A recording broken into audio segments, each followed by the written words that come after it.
Hello everyone and welcome back to Old Man Stories. I'm aware that many of you use these videos to fall asleep, so before you doze off, I thought it would be a fun idea if each of you could leave a comment letting me know which part of the world you're listening from. Also, give a like and subscribe to the channel if you're enjoying the episodes, okay? Let's get comfortable, relax, and begin. I still get goosebumps thinking about what happened that summer. It was the year 2000, and I was 15. Just a stupid kid with too much time on his hands, living in this tiny village halfway between Coventry and Leicester.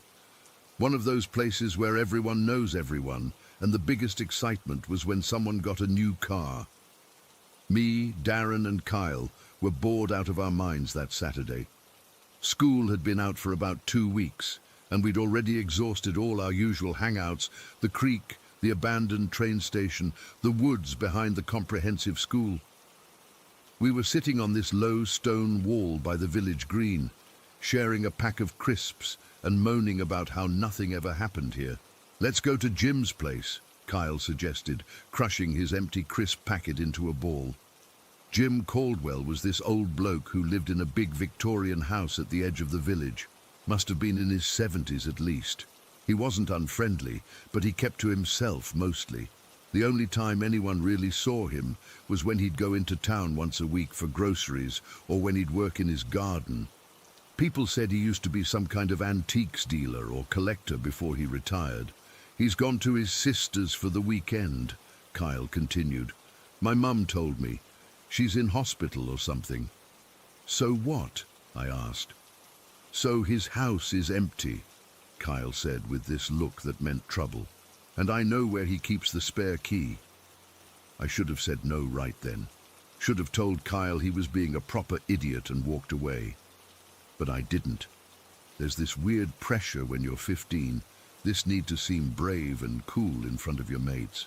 "We're not gonna nick anything," Darren chimed in, sensing my hesitation. "Just have a look around. His house is supposed to be full of weird old stuff." An hour later, we were standing at the back of Jim's house, watching Kyle fish around in a flower pot until he pulled out an old brass key. "Told you," he grinned, holding it up like he'd found buried treasure. The house was exactly what you'd expect from an old man living alone, a bit musty, cluttered with furniture that looked like it belonged in a museum. But it was tidy, not dirty. Just old. Everything about it was old. The wallpaper, the carpet, the heavy wooden furniture. "Check this out," Darren whispered, even though we knew no one else was there. He was pointing at a glass cabinet filled with pocket watches, old coins, and small brass figures. We moved from room to room, getting braver as we went. The living room had bookshelves stuffed with ancient-looking books and little trinkets. The dining room had a massive table with carved legs and chairs that looked too fancy to actually sit on. Nothing too exciting, but it felt forbidden, which made it interesting. Then we went upstairs.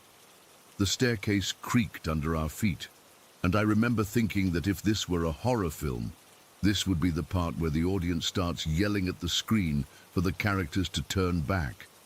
But we didn't. Of course we didn't. The upstairs hallway had 4 doors.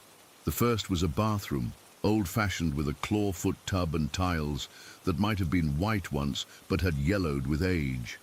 Nothing interesting there. The second door led to what looked like a study, a desk covered in papers, more bookshelves, and a leather chair that had cracked with age. The third door was locked. "Bedroom, probably," Kyle said, already losing interest. The fourth door was another bedroom, smaller than I expected for the master bedroom, but maybe that was the locked room. This one looked like a guest room, with a single bed neatly made up with a faded quilt and a wardrobe against one wall. Darren went straight to the wardrobe and pulled it open. Inside were a few old suits and coats that smelled like mothballs. "Boring," he announced, closing it again. Kyle was already opening the drawers of a small chest near the window. "Hey, look at this," he said, pulling something out. It was a locket, silver or maybe white gold, oval-shaped, hanging from a delicate chain. Kyle flicked it open, and inside was a hand-painted portrait of a woman. Not young, but not properly old either, maybe in her 30s or 40s. She was wearing a white dress with a high collar, and around her neck was this turquoise necklace that stood out against the faded colors of the painting. Probably his dead wife or something, Kyle snickered.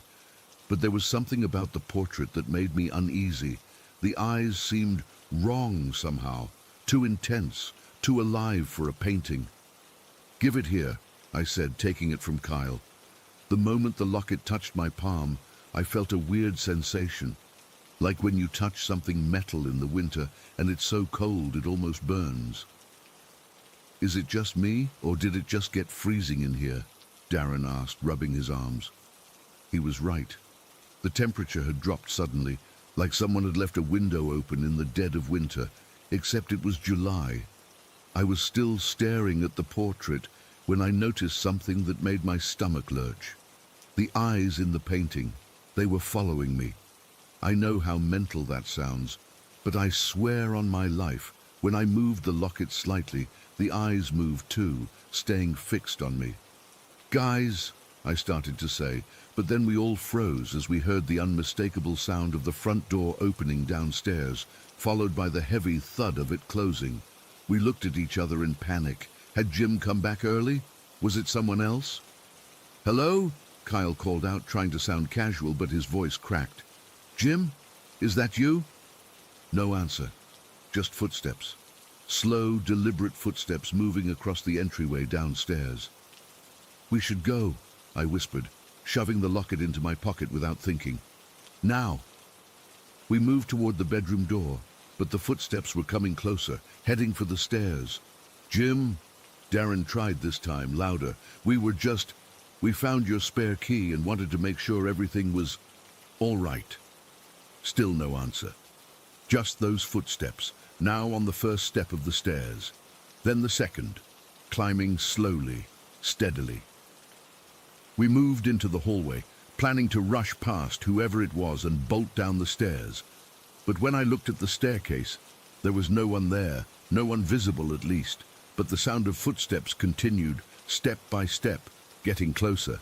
The air had gotten so cold I could see my breath. The footsteps reached the top of the stairs and paused. "Run!" Kyle shouted, and we all bolted toward the stairs. But as soon as we reached the top step, something happened that I still can't explain properly. It felt like I'd run straight into an invisible wall, not solid like brick, but more like trying to move through thick, freezing syrup. My entire body seized up, frozen mid-step. I couldn't move a muscle, couldn't even blink. Out of the corner of my eye, I could see Darren and Kyle in similar positions. Darren with one foot on the first step down, Kyle with his arm outstretched toward the banister. All of us completely paralyzed. I don't know how long we were stuck like that. Probably only seconds, but it felt like hours. The cold was unbearable, seeping into my bones, and there was this pressure on my chest, like someone was sitting on it. Then I felt something brush past me, not seeing anything, but feeling a distinct presence move by, like when someone walks behind you too closely in a crowded room. Except there was no one there, nothing visible at all. As suddenly as it had happened, the invisible force released us. We all collapsed in a heap at the top of the stairs, barely managing to stop ourselves from tumbling down. "What the actual—" Kyle started, but I was already scrambling to my feet. "Go!" I screamed, and we practically fell down those stairs, tripping over each other in our desperation to get out. We burst through the front door and kept running until we reached the village green, our lungs burning and legs shaking. We finally stopped, by the same wall we'd been sitting on earlier, gasping for breath. What just happened?" Darren wheezed, bent over with his hands on his knees. "I don't know," I said, and then remembered the locket. I pulled it out of my pocket with trembling fingers. The moment I did, Kyle slapped it out of my hand. It fell to the grass with a soft thud. "That thing," he said, his face white as a sheet. "It's that bloody thing.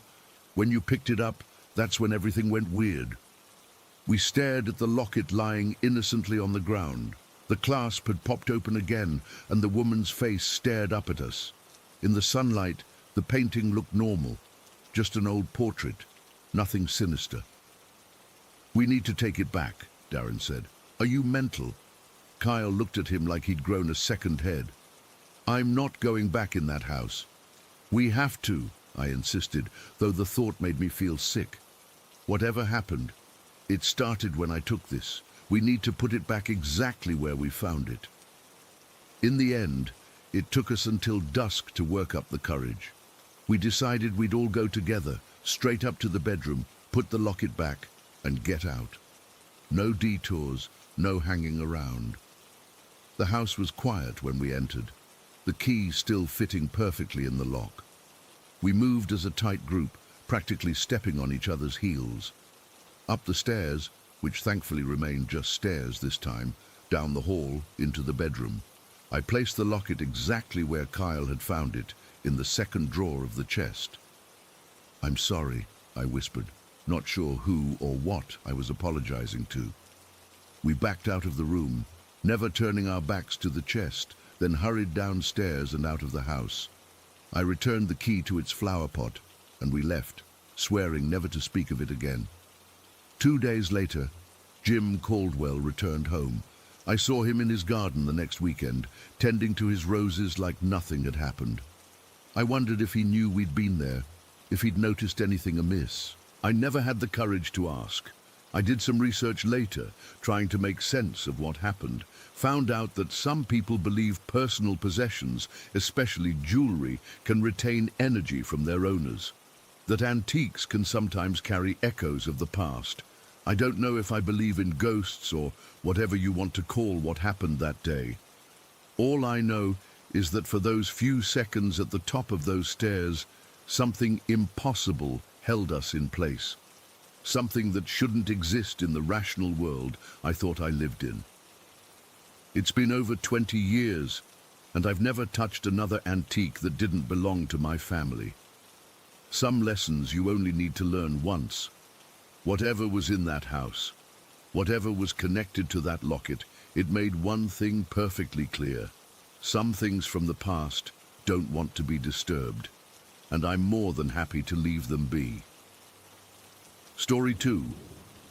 I still can't explain what I saw that night 3 months ago. I've gone back to that intersection a dozen times since then, trying to make sense of it. Nothing about that evening seemed off until that moment at the red light. I wasn't drunk, wasn't high, wasn't sleep deprived.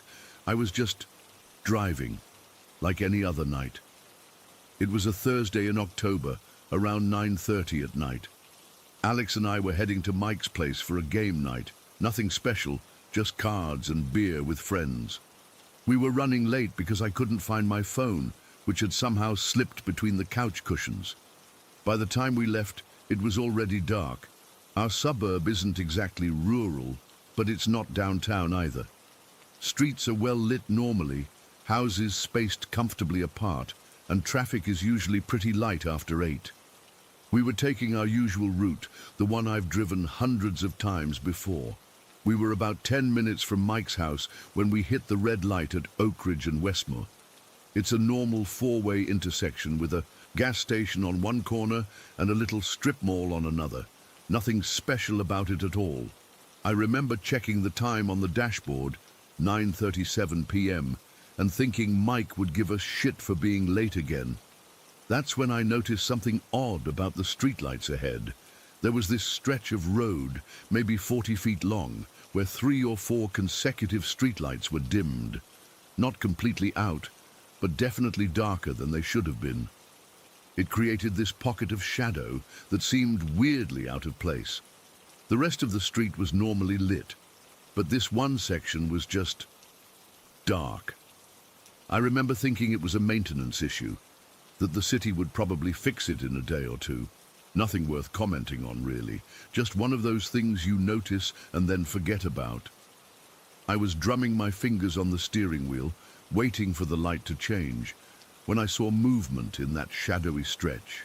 At first, I thought it was a homeless person, or maybe just someone walking home late. The figure was crossing the street from right to left, moving with this weird, shuffling gait. I couldn't see much detail because of the darkness, but they were wearing what looked like baggy pants and this oversized coat or jacket, the kind that hangs down past your knees. Their head was either covered or bowed down. I couldn't tell which. What struck me as odd was how they were moving. Not quite limping, but not walking normally either. Sort of gliding, but with a jerky quality to it. And they were completely silent. Even with my window cracked open, I couldn't hear footsteps. I watched as they got about halfway across the road. Then, and this is the part that still makes my skin crawl, they seemed to turn toward our car. I couldn't see a face, just this dark silhouette that suddenly oriented in our direction. "Look at that person," I said to Alex, nodding toward the figure. "They're walking weird." Alex leaned forward, squinting through the windshield. "What person? Where?" "Right there," I pointed, "crossing the street in that dark spot, the one in the big coat." Alex looked confused. "I don't see anyone, babe." I felt that first flutter of unease in my stomach. The figure was clear as day to me, now standing completely still in the middle of the road, seemingly staring in our direction. How could Alex not see them? "Are you serious? They're right there," I insisted, pointing again, "standing in the middle of the lane." Alex leaned closer to the windshield, eyes narrowed. "There's nobody there. The road's empty." The light turned green. I hesitated, because in my view, there was definitely someone standing in the road ahead of us. I didn't want to hit them, but Alex was getting impatient. "Light's green. What are you waiting for?" I pressed the gas slowly, expecting to illuminate the figure with my headlights as we moved forward. That's what should have happened. My lights should have lit them up clear as day, and Alex would have seen them too. But as we rolled forward, the headlights swept across. Nothing. The road was empty. The figure that had been there just seconds before was completely gone. I felt my heart rate pick up. "Did you see that? They're gone. They were just there, and now they're gone." "There was nobody there," Alex said, now sounding concerned. "Are you feeling okay?" We drove through that darker patch of road, and I frantically checked both sides of the street, thinking maybe they had quickly stepped onto the sidewalk. But there was nowhere they could have gone that quickly. The nearest building was at least 30 feet from where they'd been standing, and there were no trees or bushes to hide behind. They had literally vanished. "I swear to God, Alex, there was someone there," I said, my voice shaking slightly. "They were crossing the road, and then they just disappeared." Alex put a hand on my leg. Maybe it was a shadow from a car turning at the intersection. But there had been no other cars. And what I saw had been three-dimensional, a solid figure moving with purpose. We continued to Mike's place, but I couldn't shake the feeling of wrongness that had settled over me. During the card game, I kept zoning out, replaying the image of that figure in my mind. The way it moved, the way it seemed to turn toward our car, the way it vanished completely when it should have been illuminated by our headlights. On the drive home later that night, I insisted we take the same route. Alex thought I was being weird, but humored me. When we approached that intersection again, I slowed down, studying the area where I'd seen the figure. The dim streetlights were still there, creating that same pocket of darkness. But there was no figure this time, just an empty stretch of asphalt. For the next week, I kept thinking about what I'd seen. I started doing research online, looking up things like shadow people and figures that disappear. I found some forums where people described similar experiences, seeing humanoid shapes that moved in unnatural ways and vanished when approached. Some people claimed these were interdimensional beings. Others said they were manifestations of anxiety or stress. A few suggested they were actually spirits or demons. None of these explanations felt right to me, but I couldn't come up with a better one. I went back to that intersection during daylight hours, thinking maybe there was something about the layout of the street that could explain what I saw. A weird reflection, perhaps, or some kind of optical illusion. But it was just a normal intersection. Nothing special about it at all. 2 weeks after the incident, I drove through that intersection alone at night. The streetlights had been fixed by then, eliminating that pocket of darkness. I felt relieved about that, but also disappointed somehow. Like the repair had removed my chance of seeing the figure again and confirming I wasn't going crazy. I've tried to rationalize what happened. Maybe I was more tired than I realized. Maybe it was a trick of light and shadow. Maybe my brain was filling in patterns where none existed. But none of these explanations feel satisfying. Because here's the thing that still bothers me. I saw that figure with absolute clarity. I saw the baggy pants, the oversized coat, the shuffling movement. I watched it turn toward our car. It was as real to me as the steering wheel in my hands. And then it was just gone. Completely gone. As if it had melted into the pavement. It wasn't particularly frightening in the moment. The figure hadn't made any threatening movements. It hadn't approached our car or done anything menacing. It was just there, and then it wasn't. But the implications of what I saw, or thought I saw, have been keeping me up at night. Because if what I saw was real, then what does that mean about reality? Are there things moving around us that most people can't see? Was there something special about that dimly lit stretch of road that allowed me to glimpse something that exists alongside us, but separate somehow? And if what I saw wasn't real, if my brain conjured up a fully formed human figure out of nothing, then what does that say about the reliability of my own perceptions? How much of what I see every day can I actually trust? I've always been a practical person. I don't believe in ghosts or monsters or alternate dimensions, but that night shook something loose in me, some fundamental certainty about the world and how it works. Last week, I was driving home from work alone, taking a different route entirely. I stopped at a red light and got that same prickling sensation on the back of my neck. When I looked in my rearview mirror, I thought, just for a split second, that I saw someone sitting in my back seat. A dark shape, hunched and featureless.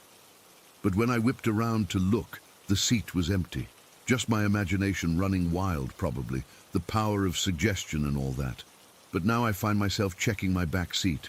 Before I get in the car, I avoid driving alone at night when possible. I keep all the lights on in my house until I go to bed. And whenever I stop at a red light, I watch the shadows very, very carefully.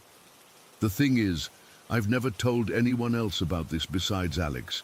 I'm afraid of how it sounds. I'm afraid people will think I'm losing it or making things up for attention. But I know what I saw. Or at least, I know what I think I saw.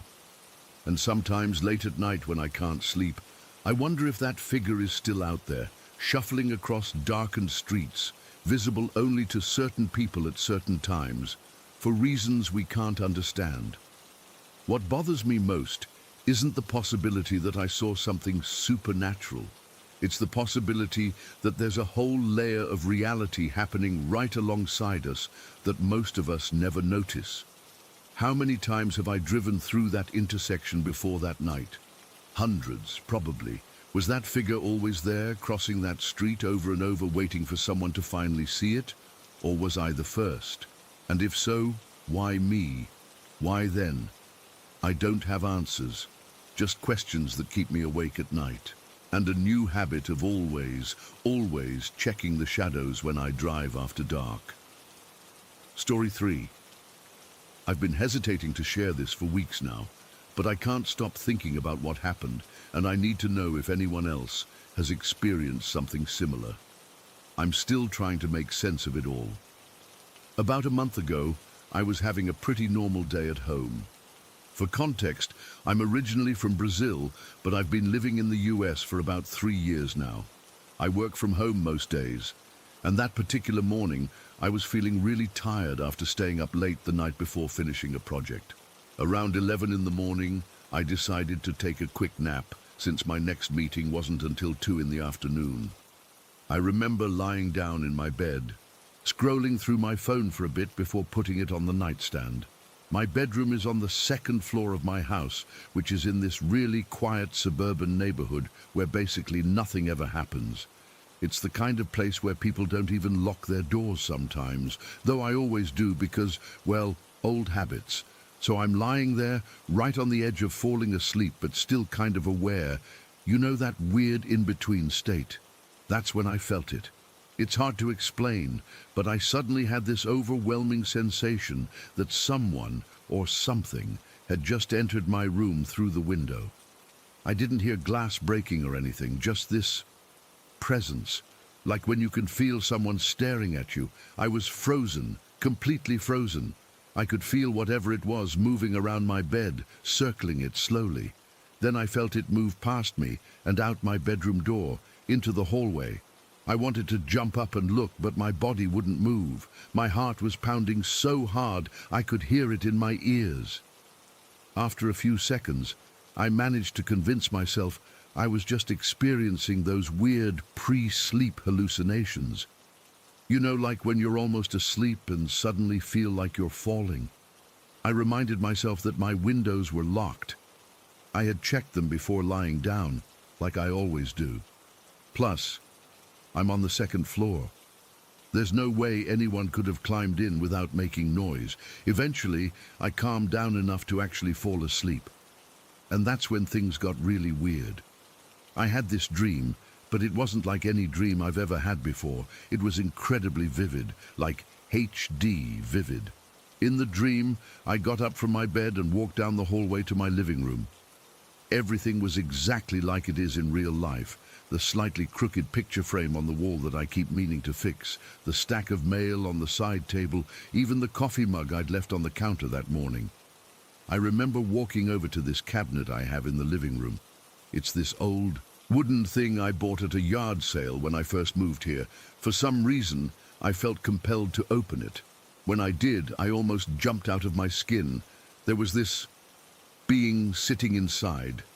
A little man, no bigger than maybe 30 inches tall. He had a completely bald head that was disproportionately large for his body, a short white beard, and these blue eyes that were set unusually far apart on his face. His features were sharp, not quite human-looking. The moment I opened the cabinet, his eyes went wide with shock. He yelled something that sounded like the Framil, and then jumped down from the shelf, landing with surprising agility for his size, and scurried toward the corner of the room. This is the part that really gets me. I had this distinct feeling that this wasn't just a dream. I felt this strange chill throughout my entire body, like when you step into an air-conditioned room after being outside on a hot day. I was hyper-aware of everything around me, similar to what people describe as astral projection. I could even feel the texture of the carpet under my feet. I was angry. This thing was in my house. "What are you doing here?" I demanded. "Get out of my house!" The little man looked surprised, almost frightened, like a child caught doing something they shouldn't. He cowered a bit in the corner, those weird blue eyes darting around like he was looking for an escape route. "What did you just say?" I asked, referring to his outburst when I found him. "The Framel? What does that mean?" He shook his head quickly and said, "Leprechaun." I swear, that's exactly what he said. I remember being confused because, being Brazilian, I don't have much cultural connection to Irish folklore. Sure, I know what leprechauns are from movies and St. Patrick's Day commercials, but they're not part of my cultural background at all. And this thing didn't look like the leprechauns I've seen in movies either. It wasn't wearing green or a little hat. It had on what looked like a simple grey shirt, almost like a tunic. "Why are you in my house?" I asked, trying to sound authoritative despite how freaked out I was. He mumbled something that sounded like fun, or maybe trick. His voice was high-pitched but raspy, like he didn't use it often. I took a step toward him, and that's when things started to get weird. The dream began to sort of glitch. The room would fade out for a second, then snap back into focus. The little man seemed to notice it too, because he looked around nervously. I tried to ask more questions, but it was like trying to hold on to water. The more I tried to grip the experience, the more it slipped away. The room started fading, the little man's form became less distinct, and then I woke up. I was back in my bed, sunlight streaming through the blinds.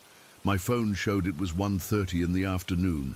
I'd been asleep for about 2.5 hours, but it felt like minutes. The first thing I did was check my windows, still locked. Then I went straight to the cabinet in my living room and threw it open. Empty, of course. I searched my entire house, looking in every closet, under every piece of furniture. Nothing. Here's the thing, though. I've had vivid dreams before. I've even had sleep paralysis. This was different. It felt like an actual encounter. The level of detail, the physical sensations, the coherent interaction, it was all too real. What's really bothering me is that this happened just a few days before Halloween. I've been wondering if there's some kind of connection there, if the veil between worlds really does get thinner around that time like some people believe. Could I have actually encountered some kind of spirit or creature? I've tried researching leprechauns beyond the commercialized Lucky Charms version, and apparently in traditional folklore, they're not always the jolly little guys in green. Some accounts describe them as solitary, mischievous beings who can enter homes. I haven't told many people about this because, well, it sounds crazy. Who's going to believe I had an encounter with a leprechaun in suburban America? But I can't stop thinking about it. Sometimes I wake up in the middle of the night thinking I hear something moving around in my house. I've started checking that cabinet every day, though I'm not sure if I'm hoping to find something or hoping not to. The most unsettling part? Last week, I found one of my kitchen chairs moved to the middle of the living room when I woke up. I live alone. I know I didn't put it there. I don't know what to make of this experience. Was it just an incredibly vivid dream, influenced by something I might have seen or heard without consciously registering it? Or did I actually encounter something supernatural that day? All I know is that I can't explain it.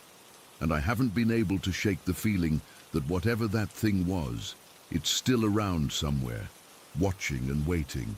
Has anyone else ever experienced anything like this? I'd appreciate any insights because I'm starting to feel like I'm losing my mind a little bit. And if you have any suggestions for making sure whatever it was doesn't come back, I'm all ears. I haven't been sleeping well since it happened. Story 4. I still get goosebumps thinking about that night. It happened about 3 years ago when I was 17. I'd stayed home alone plenty of times before at my mom's house. But this particular night changed everything for me. Mom was away visiting my aunt who had just had surgery. She'd be gone for the weekend, and I was honestly looking forward to having the place to myself. You know, typical teenage stuff. Staying up late gaming, eating whatever I wanted, not having to clean up right away. The usual freedom. Everything was normal that evening. I'd been playing games in my room upstairs for a few hours when I got hungry around 9 o'clock. I decided to order a pizza, since I didn't feel like cooking. The delivery guy said it would take about 45 minutes, so I drove over to pick it up instead of waiting. I was only gone for maybe 20 minutes total. When I got back, I unlocked the front door and stepped inside with my pizza box. That's when I felt it, this weird sensation crawling up my spine. It felt like someone was watching me. I stood frozen in the entryway for a solid minute, just listening. Our house is pretty old, a 2-story colonial style with lots of creaks and groans, but I knew all the normal house sounds by heart. This was different. The air felt heavy. I know that sounds stupid, but it's the only way I can describe it. Like the atmosphere had changed while I was gone. I put the pizza down on the kitchen counter and grabbed a knife from the drawer. Then I did what probably every horror movie victim does. I started checking the house. I went through every room downstairs, living room, dining room, kitchen, even the half bath. Nothing seemed out of place. No doors or windows were open that shouldn't be. I checked all the closets too, which made me feel kind of ridiculous. But that feeling of being watched wouldn't go away. I even went into the garage and looked behind my mom's car and in the storage area. Nothing. After searching the entire first floor, I headed upstairs. My bedroom, the bathroom, Mom's room, the guest room, everything looked normal. No signs that anyone had been there. I even checked under all the beds and in all the closets. Nothing. By this point, I was trying to convince myself I was just being paranoid. I went back downstairs, grabbed my pizza, and headed up to my room to play some more games. But I couldn't shake that feeling. I usually play with a gaming headset on, but that night I kept it off so I could hear if there were any sounds in the house. I also brought my hunting knife upstairs and put it on my desk next to me. My dad had given it to me for camping trips, and I'd never actually needed to use it for protection before, but having it there made me feel a little better. As I played, I kept thinking I saw movement under my door, like shadows passing by in the hallway. You know when you see something in your peripheral vision, but when you turn to look directly at it, there's nothing there. It was like that.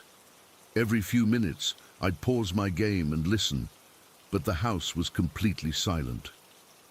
Around midnight, I decided to try to get some sleep. I was exhausted from being on high alert for hours. I turned off my game, but left my TV on for some background noise and light. I laid down but couldn't fall asleep. I kept staring at the crack beneath my door. That's when I saw them, two dark shapes under the door that looked exactly like shoes, like someone was standing right outside my bedroom, perfectly still. My heart started pounding so hard I could hear it in my ears. I stared at those shapes for what felt like forever, trying to convince myself it was just a trick of the light or my eyes playing tricks on me. But they didn't move or disappear. After about 5 minutes of pure terror, I decided I had to do something. I couldn't just lie there wondering. I grabbed my knife, got out of bed as quietly as possible, and crept toward the door. My hand was shaking so bad I could barely grip the doorknob. I counted to 3 in my head, then yanked the door open fast, ready to confront whoever or whatever was there. Nothing. The hallway was completely empty. I checked every room upstairs again. Nothing. I went downstairs and checked all those rooms again too.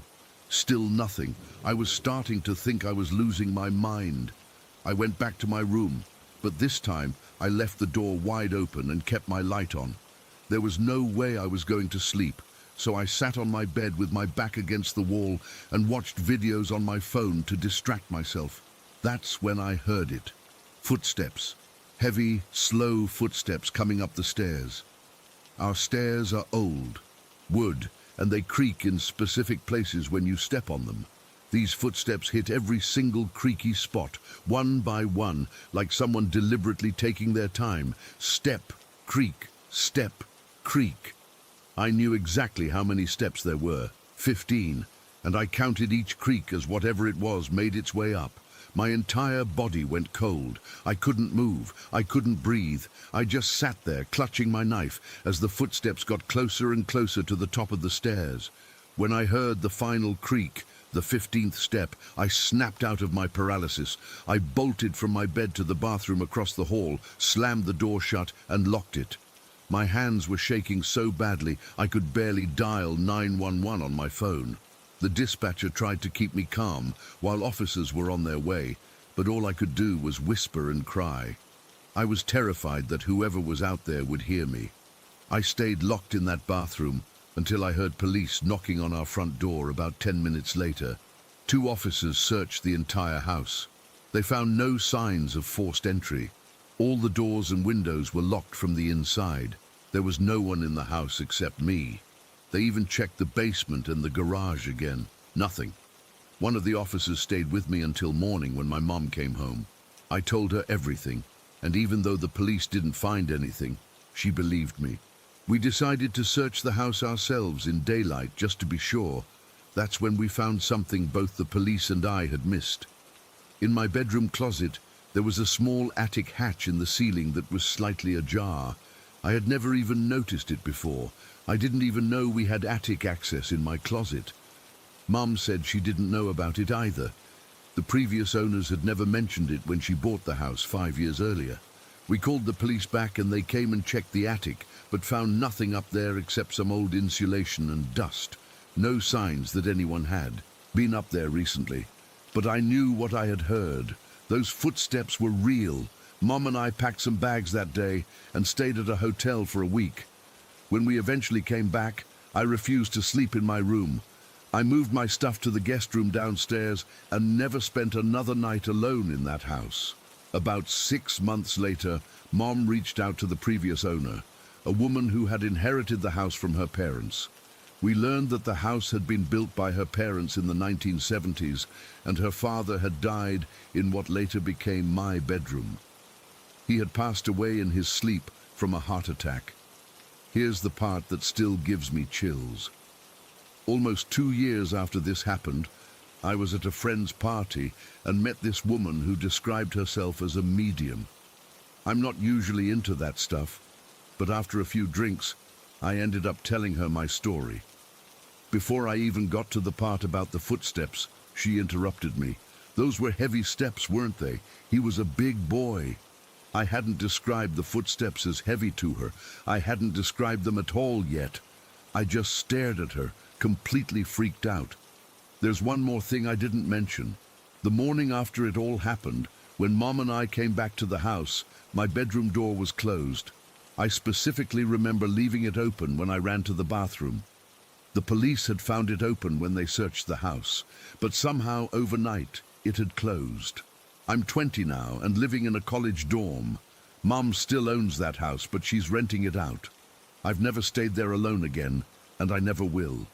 I don't know if what I experienced was a ghost or something else, but I know one thing for certain. I wasn't alone in that house that night. Story 5. I still get goosebumps thinking about what happened in my parents' basement when I was 13. This was back in Westfield, Massachusetts, the same town I grew up in, and couldn't wait to leave once I turned 18.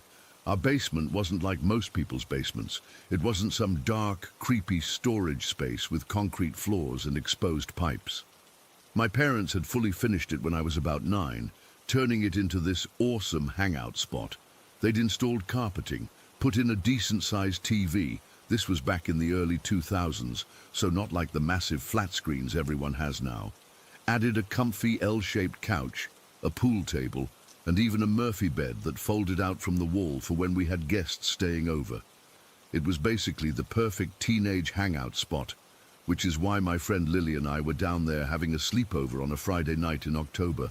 My parents were cool with us staying up late as long as we kept the noise down, since the basement was pretty well soundproofed. We'd spent most of the evening watching DVDs, playing pool, neither of us was any good, and talking about school drama, you know, normal 13-year-old girl stuff. Around midnight, we decided to watch one last movie before going to sleep. I don't even remember what it was, some forgettable comedy that was probably too mature for us. We got blankets from the closet on the left side of the TV, a narrow closet where we kept extra pillows, blankets, and board games. I distinctly remember closing that door after getting the blankets out. We both fell asleep halfway through the movie, me on one side of the L-shaped couch and Lily on the other. I remember being super comfortable and warm under my blanket. I'm not sure what woke me up.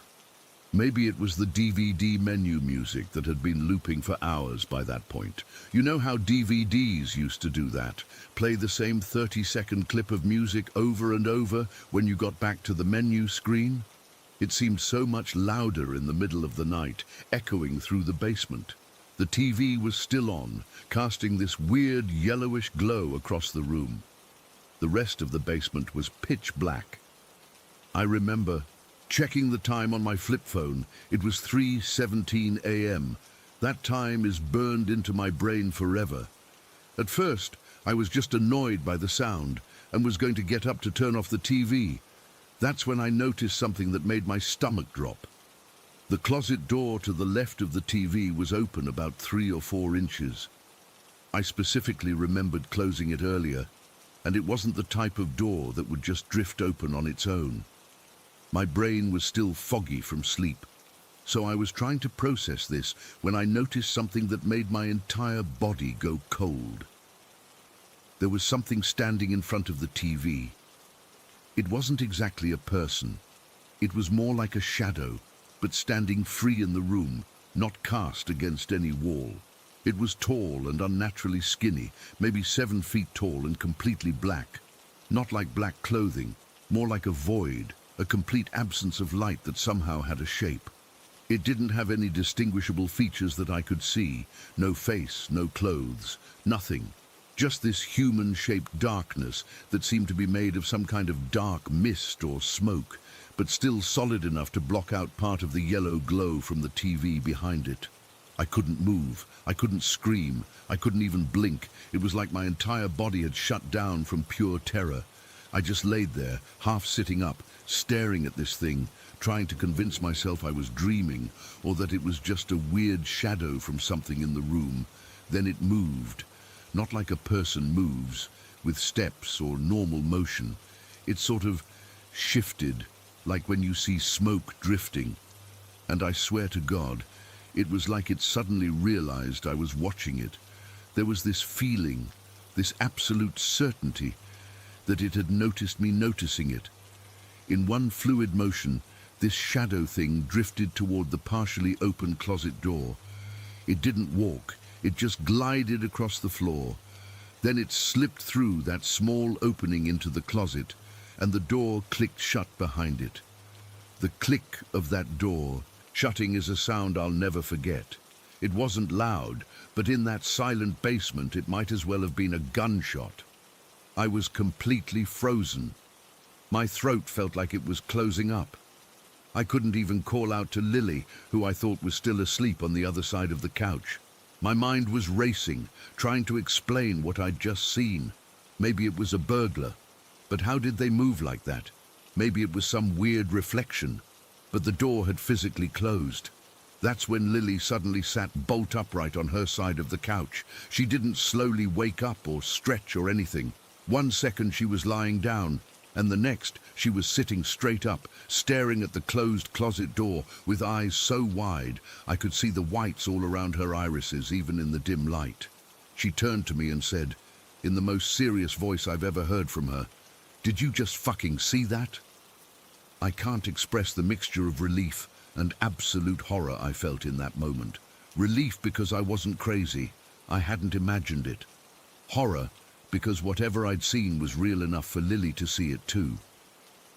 Neither of us said another word. We just grabbed our phones, not that we could get signal in the basement anyway, and sprinted for the stairs. I've never run so fast in my life. I slammed my shin against the coffee table on the way and didn't even feel it until the next morning when I saw the massive bruise. We took the stairs 2 at a time, practically climbing over each other to get up them faster. I remember the sound of our breathing, these short, panicked gasps, and our feet pounding on the wooden steps. I didn't look back once. I was convinced that if I turned around, I'd see that shadow thing right behind us, reaching for us with arms that were too long and too thin to be human. We burst into the main floor of the house and ran straight to my bedroom, slamming and locking the door behind us. We pushed my desk chair under the doorknob for good measure, like they do in movies. We ended up huddled together on my bed with all the lights on until morning, not saying much, just occasionally asking each other, "Did that really happen?" and nodding. When morning finally came, we were exhausted, but too wired to sleep. We went downstairs to find my parents making breakfast, acting completely normal. When we tried to tell them what happened, they laughed it off. My dad said we'd watched too many scary movies and our imaginations were running wild. My mom suggested maybe a neighbor's car headlights had shone through the small basement windows and created weird shadows. I knew better than to argue with them. Adults never believe this kind of stuff. But later that day, after Lily had gone home, she never slept over in our basement again, I mentioned what happened to my older brother. I expected him to make fun of me or tell me I was being a baby. Instead, he just shrugged and said, "Yeah, weird shit only happens down in the basement," like it was the most normal thing in the world. That stopped me in my tracks. "What do you mean?" I asked him. He told me he'd seen strange things down there too, shadows moving when they shouldn't. items that weren't where he'd left them, the feeling of being watched. My sister overheard our conversation and chimed in with her own stories. How she'd heard whispering coming from the closet once when she was alone. How the Murphy bed had unfolded itself in the middle of the night while she was sleeping on the couch. None of them had ever mentioned these things before, and none of them seemed particularly bothered by it. They'd just accepted that our basement was off somehow. I refused to go back down there alone after that night. If I absolutely had to get something from the basement, I'd run down, grab whatever I needed, and run back up as fast as I could, always feeling like something was watching me from that closet. I never opened that closet door again. I'd rather freeze than get another blanket from there. My parents eventually converted the basement into a home office when I was in high school, and whatever was down there seemed to quiet down after that. But to this day, whenever I visit my parents, I still get this crawling feeling on the back of my neck when I have to go downstairs. I've tried researching what I saw. Some people say it could have been a shadow person or some kind of entity that feeds on fear. Others suggest sleep paralysis, but that doesn't explain how both Lily and I saw the same thing at the same time. Whatever it was, it changed how I see the world. There are things out there that we can't explain, things that exist in the corners of our vision and the shadows of our homes. Things that watch us when we think we're alone. I'm 29 now, and I still sleep with a nightlight. Story 6. I've never been the type to believe in the supernatural. Ghosts, spirits, demons, that was all just movie fodder to me. But something's been happening in my apartment that I can't explain, and I need to get this off my chest because it's driving me crazy trying to figure it out. It all started with a jewelry box my mum got me back in 2018. Nothing fancy, just a simple cherry-stained wooden box with a small lock and key. I've always kept my most precious pieces in there. My grandmother's pearl earrings, a silver bracelet from my 16th birthday, and a few other sentimental items. Nobody else has access to it. I keep the key on my keyring, and I live alone in my apartment in Sacramento, so there's literally no way anyone could get into it without me knowing. For 6 years, it was just a normal jewelry box. Nothing weird, nothing unusual, just a place to store my stuff.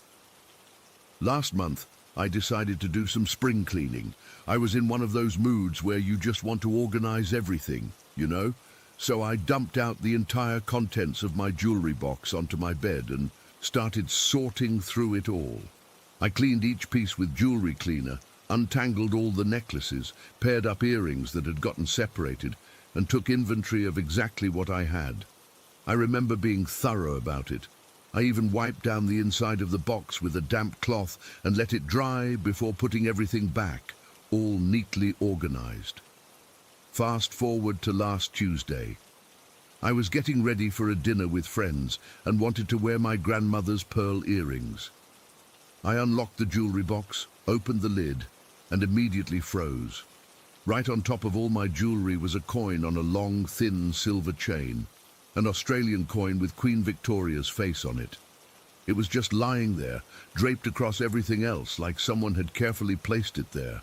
I stared at it for a good minute, trying to figure out where the hell it came from.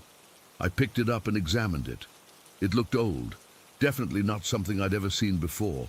I don't own anything like this. I've never even been to Australia, and I certainly don't collect foreign coins.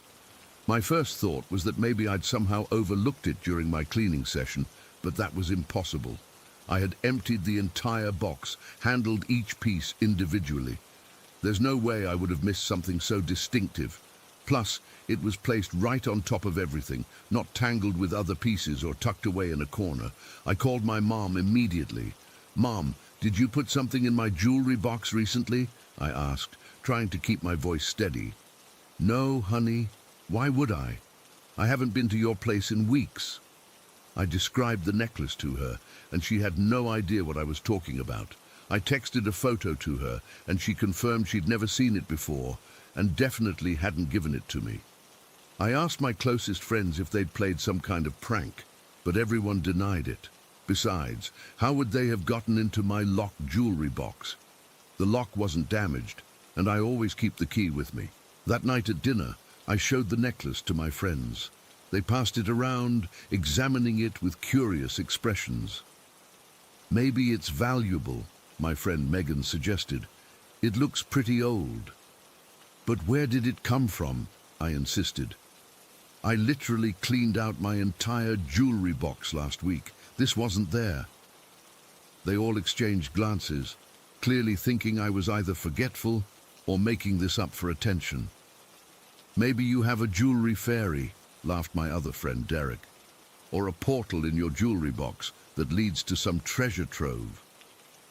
We all chuckled at that, but the joke stuck with me. A portal in my jewelry box. It sounded ridiculous, but how else could I explain it? I kept the coin necklace, wearing it occasionally and showing it to other people to see if anyone recognized it. Nobody did. Eventually, I just accepted it as a weird mystery and put it back in the jewelry box. Life went on normally for about a year. I almost forgot about the strange appearance of the coin necklace. Almost. Then, last Friday, it happened again. I was getting ready for a job interview and wanted to wear something that would bring me luck. I unlocked my jewelry box, and there, lying on top of everything else just like the coin had been, was a heavy gold rope necklace. It was absolutely stunning, thick, gleaming, and exactly the style I'd been admiring in jewelry store windows for years, but could never afford. My heart started racing. This couldn't be a coincidence. I picked it up, feeling its substantial weight in my palm. It looked expensive, really expensive, and I was 100% certain it hadn't been there the day before when I'd grabbed a pair of earrings for work. I sat down on my bed, the necklace clutched in my hand, trying to make sense of what was happening. The strange thing was, I wasn't scared. Confused, yes. Bewildered, absolutely, but not afraid. There was something almost benevolent about these appearances. Both items had been placed so carefully, almost like gifts. I wore the gold necklace to my interview that day. It looked amazing with my outfit, and I even got compliments on it. I got the job too, which made me wonder if there really was some kind of luck attached to these mysterious items. Over the next few days, I wore the gold necklace everywhere. It never tarnished or left marks on my skin like cheap jewelry does. My friend Megan, who works at a jewelry store, noticed it during our coffee date on Sunday. "Jess, that necklace is gorgeous. Is it new?" I hesitated, then decided to tell her the truth. "Remember that Australian coin that appeared in my jewelry box last year? Well, now this showed up the same way." She frowned, clearly not believing me. "Come on, where did you really get it?" "I'm serious, Megan. I opened my jewelry box Friday morning and it was just there." She took a closer look at the necklace. "This looks like real gold, Jess. High carat too. You should get it tested." "Tested?" "Yeah, to see if it's real. If it is, we're talking about something worth thousands of dollars here." That thought hadn't even occurred to me. I was so caught up in the mystery of its appearance that I hadn't considered its actual value. The next day, I took it to a jeweler. The verdict: 18-carat gold, worth around $3,000. The jeweler asked where I got such a nice piece, and I mumbled something about it being a gift. When I got home, I examined my jewelry box more carefully than ever before. It's just a normal wooden box, about 10 inches wide and 6 inches deep. The inside is lined with dark blue velvet. There's nothing special about it, no hidden compartments, no weird markings, nothing. It's just a box that somehow produces valuable jewelry out of thin air. I've spent hours researching similar phenomena online. Most stories about objects appearing mysteriously involve negative experiences, scary things happening, possessions, hauntings. But this doesn't feel negative at all. It feels like gifts, like someone or something is giving me exactly what I want or need. The consistency, is what gets me. Both items appeared in exactly the same way, placed prominently on top of my other jewelry, as if to make sure I'd notice them. Both are valuable and beautiful. Both appeared when I was going through something important in my life. The coin before a dinner where I reconnected with an old friend I'd been avoiding, and the gold necklace before a job interview that changed my career path. I've started joking with my close friends that I have a jewelry fairy or a portal to some alternate dimension in my box. They laugh it off, clearly thinking I'm making it all up, or that I bought these things and forgot. But I know what happened. I know these items appeared out of nowhere. The strange thing is, I'm not frightened by any of this. I'm just curious. Where are these items coming from? Why are they coming to me? Is there some meaning behind the specific pieces that appear? Will more show up? I check my jewelry box every morning now, partly out of habit and partly out of hope that something new might appear. So far, nothing else has materialized, but I can't shake the feeling that this isn't over. Last night, I put a note inside the box before locking it. Just a simple message.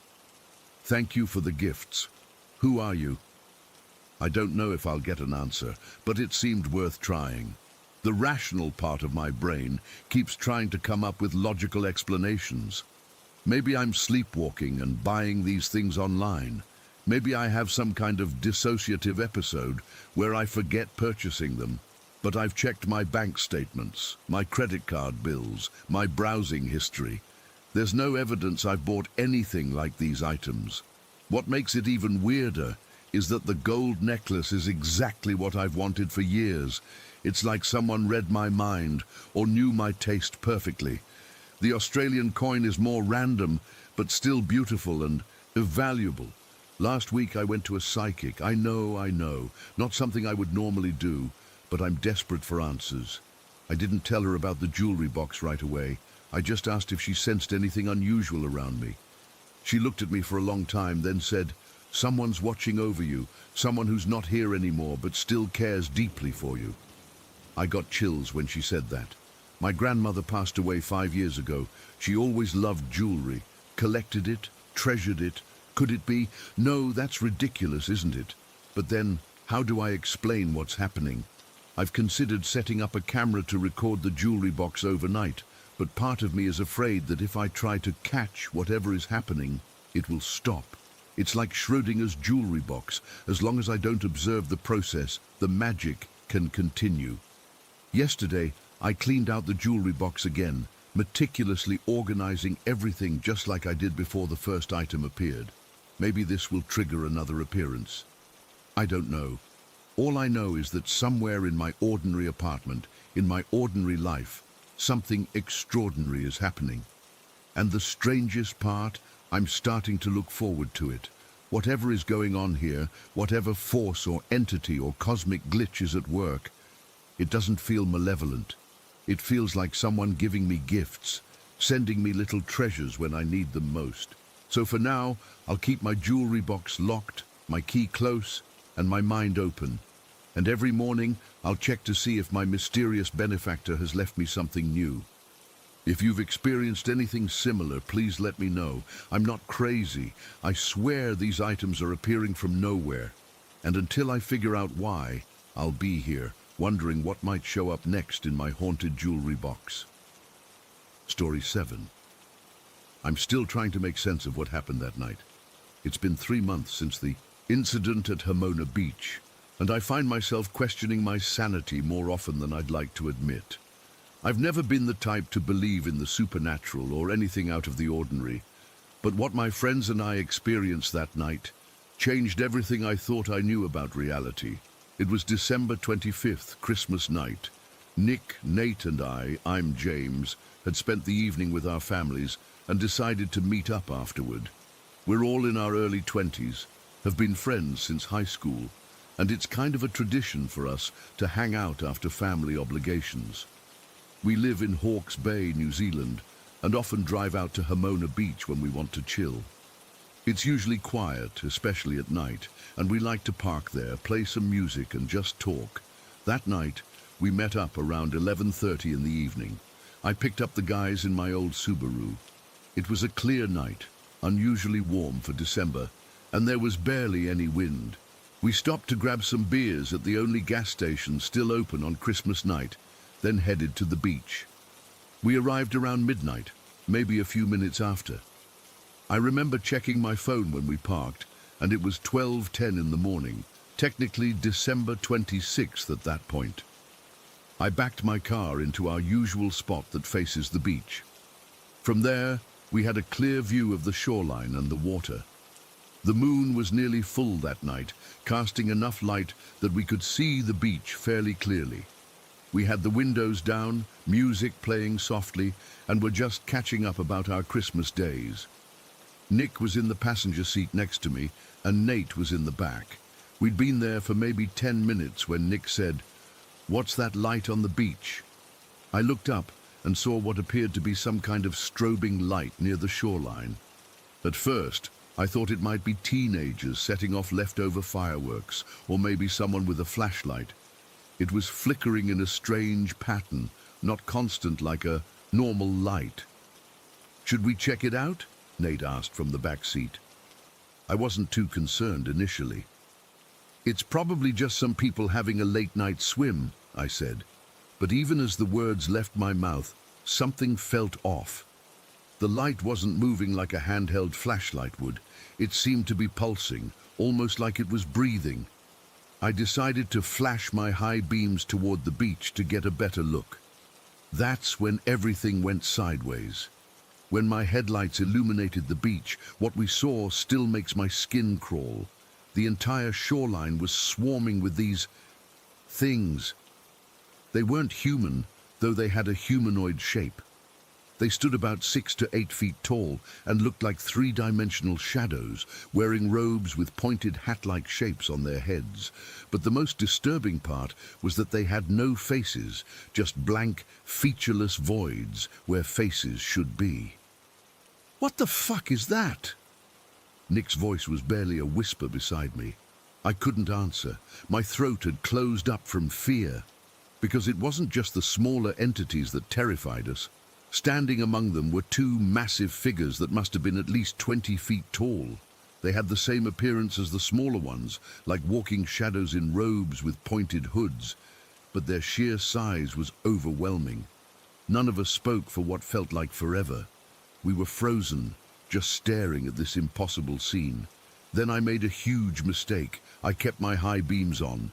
When the light hit them, all of the entities stopped whatever they were doing and turned toward us. It was like they suddenly became aware of our presence. The smaller ones started moving in our direction, but not by walking normally. They moved in this blurring, almost gliding motion that was impossibly fast.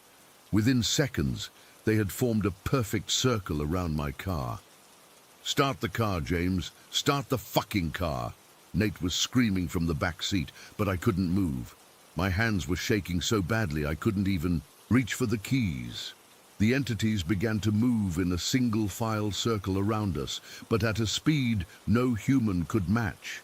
They were just a blur of dark shapes, and the movement created this low humming sound that seemed to vibrate through the car. Nick was hyperventilating beside me, and I heard Nate praying in the back seat. I managed to turn the key in the ignition, but I didn't drive away. Something was keeping me there, some morbid curiosity, or perhaps some kind of influence from these things. That's when the two massive entities approached the car. One moved to my side, and the other to the passenger side. They bent down. Their movements were slow and deliberate, unlike the frantic circling of the smaller beings, and peered into our windows. I'll never forget the feeling of being observed by something with no eyes. It was like being scanned, like this thing was looking right through me, seeing everything about me, not just my physical form, but somehow seeing into my mind. I felt naked, exposed in a way I've never experienced before or since. The entity on my side placed what I can only describe as a hand against my window. It didn't have fingers exactly, more like tendrils of darkness that spread across the glass. The window began to frost over, despite the warm night. I felt a pressure in my head, not painful, but intense. like someone was squeezing my brain gently. Then I started receiving impressions. Not words exactly, but feelings, concepts. I can't explain it properly, but it was like this thing was communicating with me without speaking. I got the sense that they were curious, that we had interrupted something important, and that they weren't from here. Not just not from Hawke's Bay or New Zealand, but not from our world at all. Nick later told me he experienced the same thing with the entity at his window. Nate was curled up in the back seat, his eyes closed tight, still praying. This standoff lasted maybe 30 seconds, though it felt like hours. Then something even stranger happened. The entity at my window suddenly vanished. Not walked away, not faded, but literally disappeared from one spot and reappeared about 50 meters away, near the public toilet building at the edge of the beach. I watched in horrified fascination as this massive shadow being placed its hand-like appendage against the toilet building's door. The door began to glow with an intense white light, so bright it hurt to look directly at it. The light formed what I can only describe as a doorway or portal, a rectangular opening of pure white light where the normal door should have been. The smaller entities immediately stopped their circling around our car.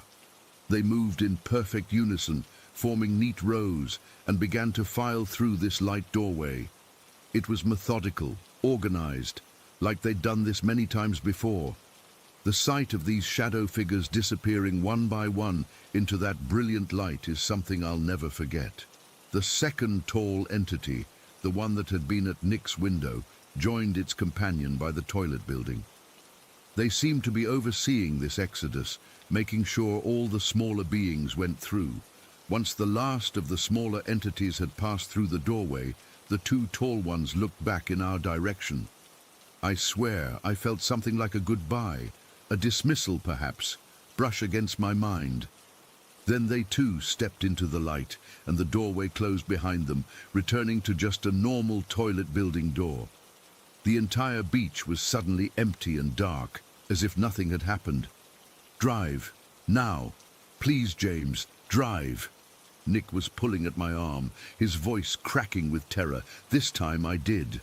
I reversed out of our spot so fast I nearly hit a picnic table, then sped toward the beach exit. My hands were shaking so badly I could barely keep the car on the road. As we drove away from the beach, I kept checking the rear-view mirror, terrified those things might be following us. That's when I noticed a green Toyota Corolla behind us. It was keeping pace with us, not too close, not too far, and its headlights were unnaturally bright. Not like normal headlights, but almost blindingly white. "There's a car following us," I said, my voice barely audible.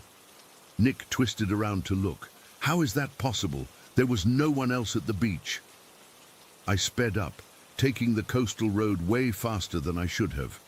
The Corolla kept pace effortlessly. Then came the most impossible thing of all. As we rounded a bend, I saw the same green Corolla ahead of us on the road. "That's not possible," Nate whispered from the back seat. "It can't be behind us and in front of us." But it was. Somehow the same car was both ahead of us and behind us simultaneously. I nearly drove off the road when I realized this. The Corolla ahead maintained the same distance no matter how fast or slow I drove, and when I checked the mirror, the one behind us did the same. This continued for about 10 minutes until we reached the main highway. Then both cars, the one ahead and the one behind, simply turned off onto side roads and disappeared. We drove straight to Nick's house since it was closest. None of us wanted to be alone. We sat in his garage until morning, barely speaking, trying to process what we'd seen. It's been 3 months, and I still can't explain what happened that night. Nick, Nate, and I have talked about it countless times, trying to make sense of it. The only explanation I can come up with is that we somehow witnessed beings from another dimension, perhaps what some would call fourth-dimensional entities, briefly crossing into our reality through some kind of tear in space-time. The telepathic communication, their impossible movements, the way they could be in 2 places at once like that Corolla. It all suggests beings that experience reality differently than we do. I've done some research since then, read about theoretical physics and dimensions beyond our own, and it's the only thing that makes even remote sense. We haven't told many people about this. Who would believe us? But I know what I saw, what I felt. Those entities were real, and sometimes I still feel like they're watching me, like they're aware of me in a way I can't comprehend. I haven't been back to Pomona Beach since that night. I don't think I ever will. Story 8. I don't even know where to start with this. I've been dealing with this thing for over 25 years now, and I'm at my wit's end. I've never told my story publicly before, but after all this time, I'm hoping someone out there might have experienced something similar or might have advice. I'm not crazy, I promise. This is real, and it's been happening since 1999. It all started when I was living in New Jersey with my ex and our kids. We had this house just outside my hometown. Nothing special, just a regular suburban place. I remember that first night so clearly. My ex worked construction with really irregular hours, so I never knew exactly when he'd be home. The kids were already in bed, and I was just zoning out in front of the TV. The reception was terrible that night, just loud static and snow on the screen. I heard what sounded exactly like my ex's voice, calling my name from the kitchen. "Jenny?" Just like that, in his voice, with that particular way he always said my name. It was so normal that I didn't think twice about it. I called back, "Yeah, I'm in the living room." I got up and walked to the kitchen, expecting to see him standing there, maybe with groceries or something, but the kitchen was empty, completely empty. I checked the back door, locked. The garage, his car wasn't there. I even called his cell phone, and he answered from a job site across town. He hadn't been home at all. That was the first time, and weirdly, it was the only time it ever used his voice, almost like it was, I don't know, testing different voices to see which ones worked best. God, that sounds so messed up when I say it out loud. Things got so much worse when we moved to Philadelphia in 2002. By then, my ex and I had split up, and I was raising the kids with my new partner. The activity ramped up like crazy in that house. Instead of using my ex's voice, this thing started using my voice to call my kids, and it would use their voices to call me. The worst incident happened with my stepdaughter. She was about 12 at the time.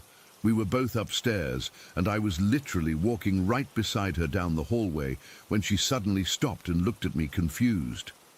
"What?" she asked. I had no idea what she was talking about. She said, "You just called my name." I told her I hadn't said anything, and the look on her face, I'll never forget it. She said, "But I heard your voice. It sounded exactly like you, but you were standing right here and your mouth wasn't moving." That's when I really started to get scared. This wasn't just disembodied voices that could be explained away by old pipes or the wind. This was something that could perfectly mimic human voices, even when the person was right there to contradict it. It wasn't just my kids, or me either. When my kids had friends over for sleepovers, those kids would come downstairs looking for me because they heard me calling them. One time, my son's friend came down at like 1 in the morning asking what I needed, and I had been asleep for hours. This went on consistently the whole time we lived in Philadelphia, from around 2002 until 2005. I tried everything during that time: sage smudging, protection oils, putting salt across the doorways, lemon cleansings. Nothing worked permanently. It might quiet down for a few weeks, but it always came back. Then we moved to Florida. I honestly thought maybe leaving Pennsylvania would help, like maybe the thing was attached to the house, not to us. But I was wrong, so wrong. We lived in 3 different places in Florida, and it followed us to each one. The first place was actually a friend's house where we stayed while looking for our own place. That's where things got even weirder. It started using my friend's voice to call my name, and then it used my voice to call my friend's boyfriend. There was this one night I'll never forget. I had gone to bed early with a migraine, took some medication that knocked me out completely. Around midnight, my friend's boyfriend came bursting into my room, looking terrified. He was like, "Jenny, what's wrong? Are you okay?" I was so confused, barely awake. He said he'd heard me screaming for help from my bedroom, but I'd been sound asleep the whole time. There's no way I had been screaming. That's when I realized this thing was getting more, I don't know, sophisticated. It wasn't just calling names anymore. It was creating scenarios to draw people in, like it was learning. We moved twice more in Florida, and there were actually a couple of places where nothing happened at all. There were these weird gaps, sometimes years long, where everything would be normal, and I'd start to think maybe it was over. Maybe whatever this thing was had moved on. But then it would start again. Most recently, I've been staying at my youngest daughter's house. She works about an hour away in the city, so she's gone most days. About 3 months ago, I was doing laundry in the basement when I heard her voice clear as day, calling Mom from upstairs. It was so normal, so everyday, that I immediately answered, "Coming," and started up the stairs. Halfway up, my phone buzzed. It was a text from my daughter asking if I could pick up some groceries before she got home from work that evening. She wasn't home. She was an hour away at her office. I froze on those stairs, my heart pounding. After 25 years, you'd think I'd be used to it. But I'm not. Each time is just as terrifying as the first. What makes this whole thing even more disturbing is that I've noticed a pattern. This entity, or whatever it is, it's smart. It only mimics the voices of people who aren't consistently present or who might call out irregularly. It used my ex's voice when he worked irregular hours. It uses my voice with my kids and their voices with me, but only when the real person might plausibly be calling. It's like it's strategically choosing the most believable scenarios to create confusion. I've tried to research this phenomenon online, and the closest thing I can find is something called a mimic, an entity that copies human voices to lure people. But most of those stories are about things in the woods or old folklore. This is happening in suburban homes, across state lines, over decades. I sometimes wonder if it's somehow my fault. That first time in New Jersey, when I heard what I thought was my ex calling me, I answered. I engaged with it. Did that somehow give it permission to follow me, to attach itself to me?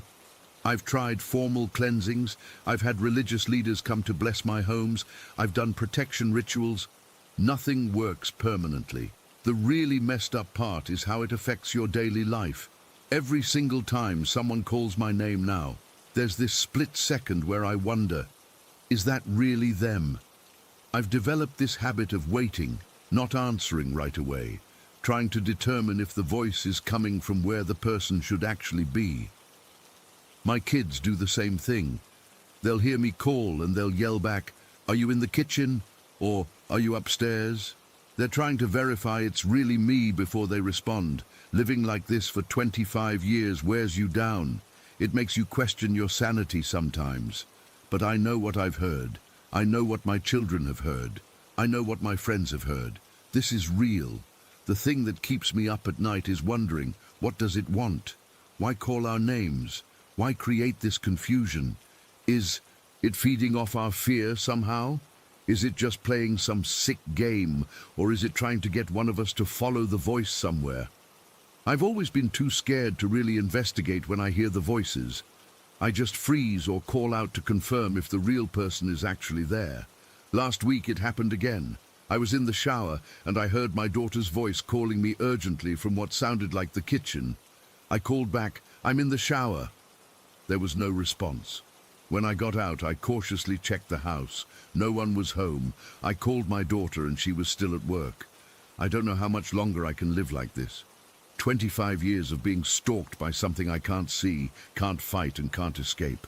I've moved across multiple states, lived in 7 different homes, and it always finds me. If anyone has experienced anything similar or has any advice beyond the standard cleansing rituals I've already tried, please let me know. I'm desperate for this to end. Story 9. I never believed in ghosts before I started working at the newly built Dunkin' Donuts in Oak Ridge. I mean, who would think a donut shop could be haunted? It's not like it was built on an ancient burial ground or anything. At least I don't think it was. It was just this standalone building in the middle of a plaza parking lot. Nothing special about it at all. When I first started working there about 8 months ago, some of my co-workers would talk about weird things happening, especially during closing shifts. I honestly thought they were just trying to scare the new girl. Jenny would say stuff like, "Don't stay alone too long after dark," or, "If you hear something strange, just ignore it." I'd roll my eyes when they weren't looking. I needed this job, and I wasn't about to let some silly ghost story scare me away from a steady paycheck. I remember the first time something happened that I couldn't explain away. It was a Tuesday night in February, and I was closing with my manager, Dave. We'd had a slow night, so he let me go home early while he finished up. I was in the back room gathering my things when I heard this loud banging on the back door, like someone was pounding their fist against it repeatedly. It wasn't just a casual knock, it was aggressive, urgent. "Dave, is someone at the door?" I called out, thinking maybe it was a delivery I didn't know about. "No one should be," he called back from the front. The banging continued, getting louder. Then the doorknob started rattling violently, like someone was trying to force their way in. I froze, my heart pounding in my chest. After a few seconds of paralysis, I slowly approached the door, my hands shaking as I reached for the handle. I took a deep breath and yanked it open, ready to confront whoever was there. Nothing. Absolutely nothing. That's what freaked me out the most. Our building sits in the middle of a giant open parking lot. There's nowhere to hide, no bushes, no dumpsters near that door, nothing. If someone had been there, I would have seen them running away. But the lot was completely empty, except for our cars parked about 50 feet away. "Dave!" I called out, my voice cracking. "Did you just see anyone run past the windows?" He came to the back, looking confused. "No, why?" I explained what happened, and he just gave me this look, not like he thought I was crazy, but like he wasn't surprised. "Yeah, that happens sometimes," he said casually. "That's why we usually leave in pairs." I drove home that night with all my car doors locked, constantly checking my rearview mirror. I told myself there had to be a logical explanation. Maybe kids from the nearby high school were playing pranks. Maybe it was the wind, though it wasn't particularly windy that night. Maybe the door had some kind of pressure issue that made it sound like knocking. I almost convinced myself it was nothing, until about 2 weeks later. I was alone in the store before opening, around 5 in the morning.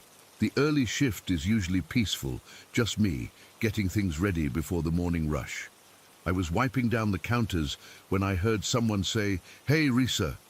I jumped and spun around, but there was no one there. That nickname, only my dad calls me that. No one at work even knew that nickname.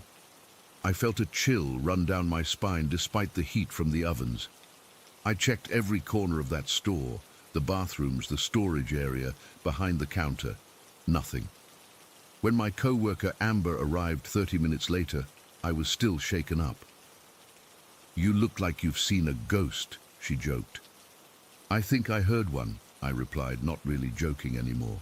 After that, I started noticing more things. The temperature would drop suddenly in certain spots.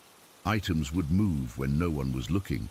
A roll of receipt paper that I swore I placed on the counter would suddenly be on the floor. The lights in the bathroom would flicker when no one else was in there. But the really freaky stuff happened about a month ago. Amber and I were working the afternoon shift with our co-worker Megan. Around 2 in the afternoon, during a lull between customers, Amber and I were restocking the cups when we both clearly heard Megan call out from the back room, "Can someone help me with these boxes?" We looked at each other, confused, because Megan had called in sick that day. She wasn't even in the building. "Did you just hear?" Amber started. "Yeah," I nodded, goosebumps rising on my arms. That was Megan's voice. We checked the back room together, clutching each other's arms like we were in some cheesy horror movie. Of course, no one was there. When we told Megan about it the next day, her face went pale. She had been home alone in bed all day with the flu. There was no way she could have been at the store, but the worst incident happened with Jenny about 2 weeks later. She was helping a customer at the register when suddenly she went completely still. The color drained from her face and she started trembling. The customer was staring at her, clearly uncomfortable. I quickly stepped in to finish the transaction while Jenny stumbled away from the counter. When the customer left, I found Jenny in the back room, sobbing uncontrollably. "Jenny, what happened out there?" I asked, sitting beside her. "I heard my grandmother," she whispered between sobs. She said, "Jennifer Marie, stand up straight when you're talking to people." Clear as day, right in my ear. That's exactly what she used to tell me when I was a kid. Word for word. She looked up at me with red, swollen eyes. "My grandmother died 3 years ago, Clarissa. After that, I started taking the ghost stories seriously. We all did. We began leaving in pairs or groups. No one would stay alone to close up. We'd joke about it sometimes. Don't piss off the Duncan ghost, but underneath, we were all genuinely scared. Then came last Friday night. I'll never forget it as long as I live. I was closing with Ben, another co-worker. It was around 10:30, and we'd locked the front door already. The dining area was empty. We'd put all the chairs upside down on the tables after mopping the floor, which is standard closing procedure. We were behind the counter, cleaning the coffee machines, when we both heard the distinctive ding of the front door opening. You know that sound. All Dunkin' locations have that same door chime that rings whenever someone enters. Ben and I froze, looking at each other. "Did you lock the door?" I whispered. "Yes," he insisted. "I know I did." We both slowly peered around the counter toward the entrance. The door was closed. There was no one there. "Maybe it was just the wind making the sensor go off," Ben suggested, not sounding convinced. We cautiously went back to cleaning, both of us on edge. About 5 minutes later, we heard a loud crash from the dining area. I screamed. I couldn't help it. Ben let out a string of curses. We looked over to see one of the chairs had fallen off a table onto the floor. Not just fallen, it was a good 6 feet away from the table it had been on, like someone had thrown it. "That's impossible," I whispered. "Those chairs were secure. I put them up myself." Ben was pale as a sheet. "I'm not dealing with this tonight," he said. He marched into the dining area and started taking all the chairs off the tables, setting them neatly on the floor. "There," he said. "Now nothing can fall." We went back to cleaning, both of us working faster than usual, eager to get out of there. The silence was heavy, broken only by the hum of the refrigerators and our nervous breathing. Then we heard it, the unmistakable sound of a chair being pulled out across the tile floor. That horrible scraping noise that makes your teeth hurt. Ben dropped the cleaning spray he was holding. I felt like my heart stopped. We slowly turned around, and there it was. One chair, pulled out about 3 feet from its table. The same chair that had fallen earlier. I don't remember much after that. I know we didn't finish cleaning.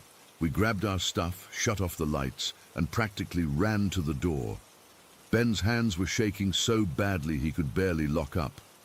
We didn't speak in the parking lot, just got in our separate cars and drove away as fast as legally possible. I called in sick the next day. So did Ben.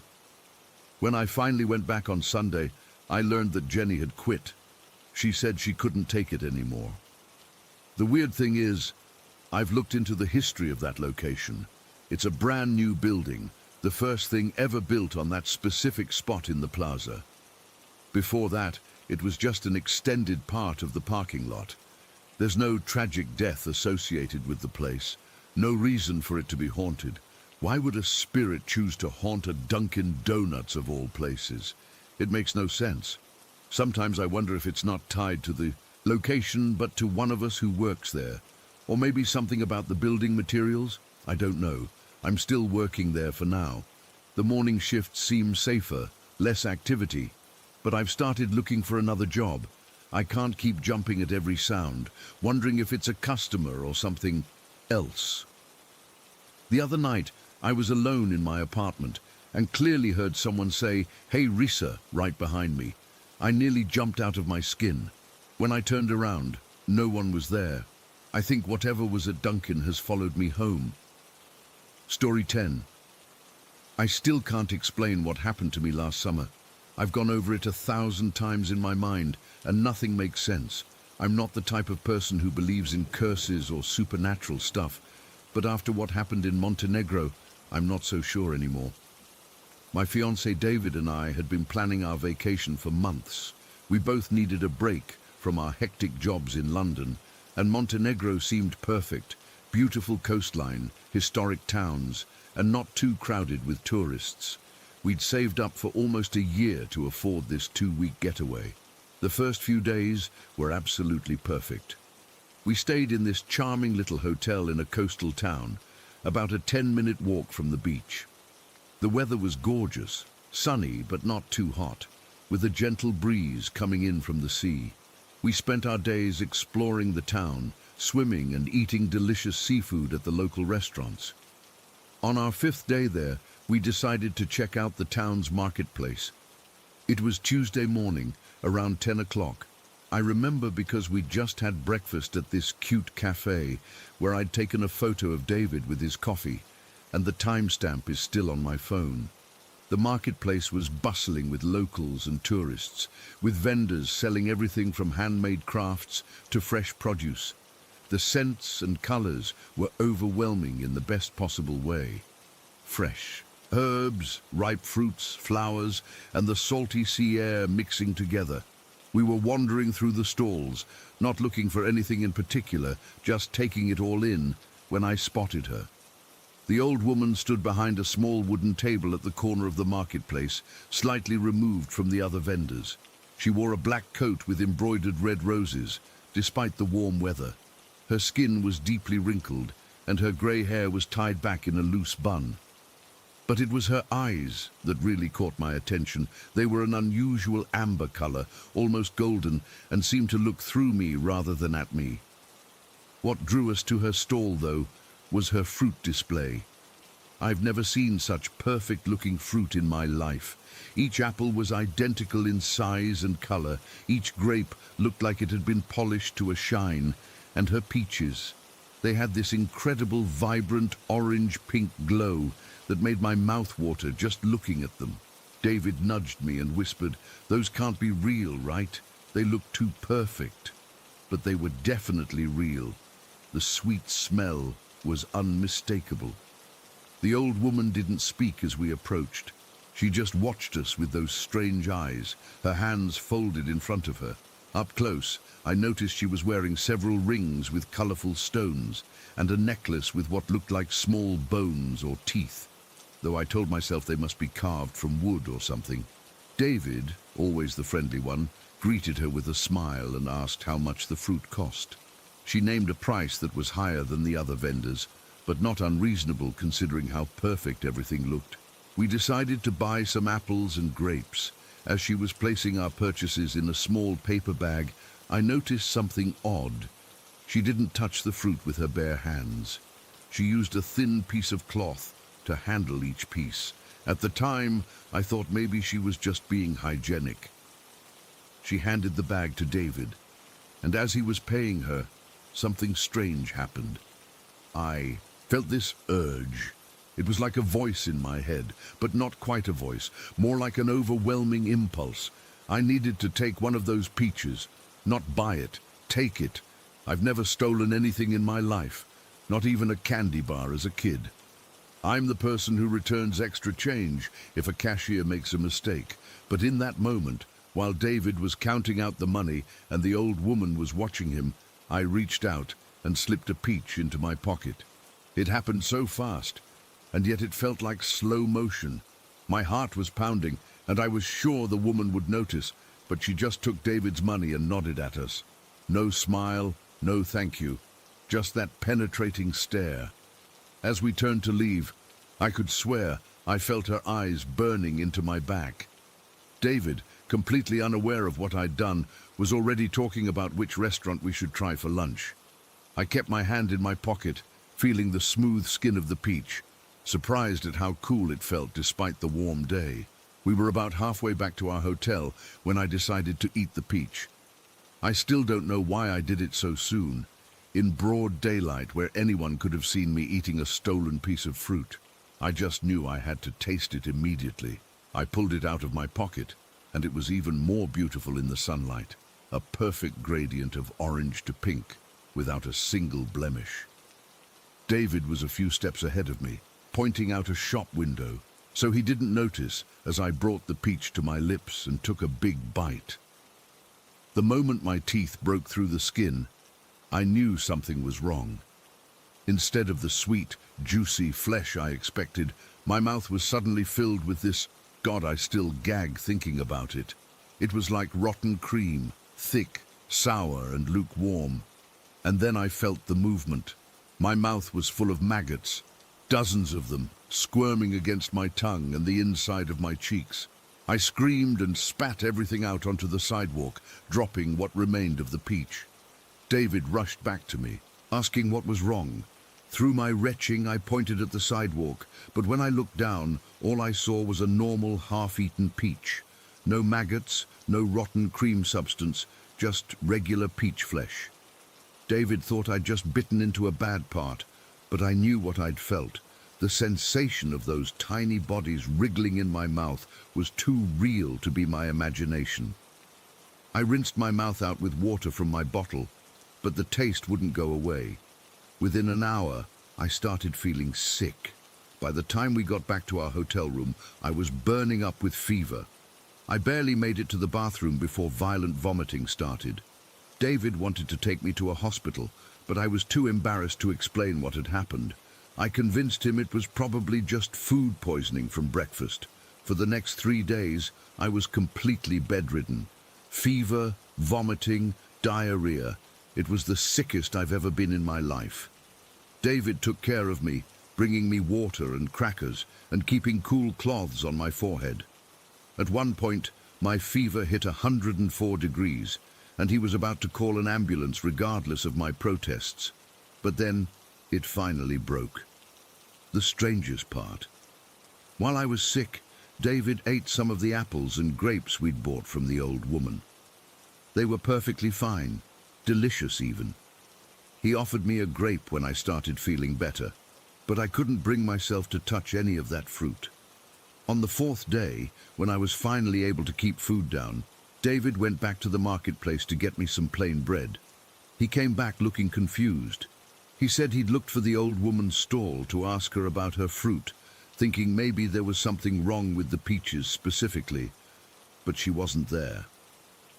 When he asked the neighboring vendors about her, they looked at him strangely. According to them, there had never been a fruit seller in that corner of the market. The spot where her table had stood was actually a designated walkway that had to remain clear by law. I know what we saw. I know we both bought fruit from her. The remaining apples and grapes were still in our hotel room, though I made David throw them away after he told me that. For the rest of our vacation, I kept seeing her in crowds, just glimpses of that black coat with red roses or those amber eyes watching me from a distance. But whenever I tried to get a closer look, she'd be gone. David thought I was just paranoid from being sick, and maybe he was right. I've spent months trying to rationalize what happened. Maybe the peach was actually rotten, and my fever caused me to hallucinate the maggots. Maybe the vendors at the market were new and didn't know about the old woman. Maybe. But deep down, I know the truth. Something unnatural happened that day. I've never stolen anything before or since, and I can't explain why I felt compelled to take that peach. It was like something was controlling me, pushing me toward a lesson I needed to learn. Sometimes I still wake up in the middle of the night feeling those maggots in my mouth. David says I scream in my sleep about her eyes and the fruit. He suggested therapy, and maybe that would help, but how do I explain to a therapist that I think I was cursed by some kind of witch for stealing a piece of fruit? The worst part is not knowing for sure. Was she just a strange old woman who sold bad fruit?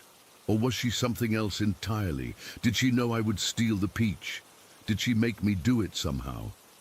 I've looked into Montenegrin folklore since we got back, trying to find something that matches what happened to me. There are stories about witches and spirits who punish thieves, but nothing quite like my experience. All I know is that I'll never steal anything again, not even something as small as a peach. And I haven't been able to eat any stone fruit since that day. Just the smell makes me nauseous. So that's my story.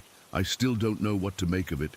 Sometimes I almost convince myself it was all just a series of coincidences and a bad case of food poisoning. But then I remember those amber eyes and how they seemed to know exactly what I was going to do before I did it. And I'm not so sure anymore. Story 11. This happened about 7 months ago when I was 19. I've always been interested in past lives and reincarnation, not in a hardcore religious way, just curious. My roommate at college had done a past life regression session and couldn't stop talking about how she'd been a nurse in World War II. It sounded fascinating, and after weeks of her pestering me, I finally agreed to try it myself. I found Dr. Levine through a recommendation in a local metaphysical shop. Her office was in this old Victorian house converted into professional spaces, with this calming blue waiting room that smelled like lavender.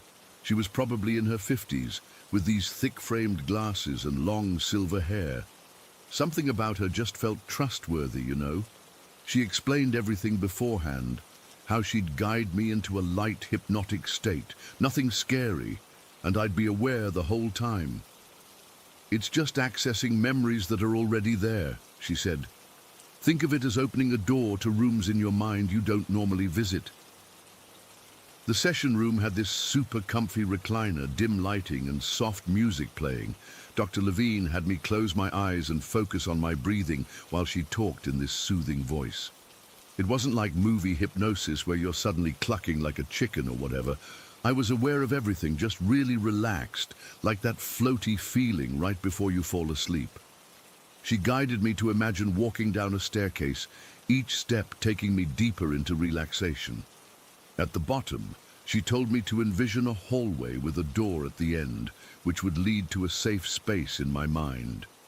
I saw it clearly, this white door with an ornate brass handle. When I opened it, I found myself in this beautiful garden with a small pond. The detail was incredible. I could feel the grass under my feet and smell flowers I couldn't even name. That's when things got interesting. Dr. Levine said, "In this space, there are 2 mirrors. They're standing side by side. The one on the right will show you glimpses of past lives that may help you understand your current journey. The mirror on the left is not for you to look into today. Do you understand?"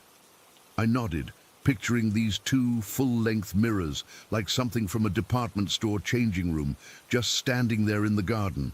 The right one had this warm glow around its edges, while the left one seemed, I don't know, darker somehow. "Approach the right mirror now," she said. "Tell me what you see." I remember hesitating, suddenly nervous. What if I saw nothing? What if my brain just couldn't do this? But I stepped forward anyway, and as I looked into the right mirror, the garden behind me faded away. Instead, I saw an old man in what looked like an attic workshop. It was snowing outside these small windows, and the room was lit with oil lamps that cast this warm yellow glow over everything. The man had to be in his 70s, with a full white beard and these wire-rimmed glasses perched on his nose. He was hunched over a workbench, his weathered hands carefully dismantling the inside of a pocket watch. The room was filled with clocks, hanging on the walls, sitting on shelves, some complete and ticking away, others in pieces waiting to be fixed. There must have been 100 of them, all different styles and sizes. The sound was amazing, this gentle chorus of ticking that somehow wasn't annoying but comforting. What struck me most was how I instantly knew this was me, or had been me. I didn't question it for a second. I knew his name was Friedrich, and he'd been making and repairing clocks in this small German village for over 50 years. I could feel the arthritis in my fingers, the slight strain in my back from bending over the workbench for too long. I told Dr. Levine what I was seeing, and she encouraged me to explore the memory further. "What else is happening in this moment?" she asked. As if on cue, the door to the workshop opened, and two children burst in, a boy about 8 and a girl maybe 6. They were bundled up in winter clothes, cheeks red from the cold, and they ran straight to Friedrich shouting, "Opa! Opa!" I somehow knew this meant Grandpa. This wave of love washed over me that was so powerful I nearly started crying right there in Dr. Levine's office.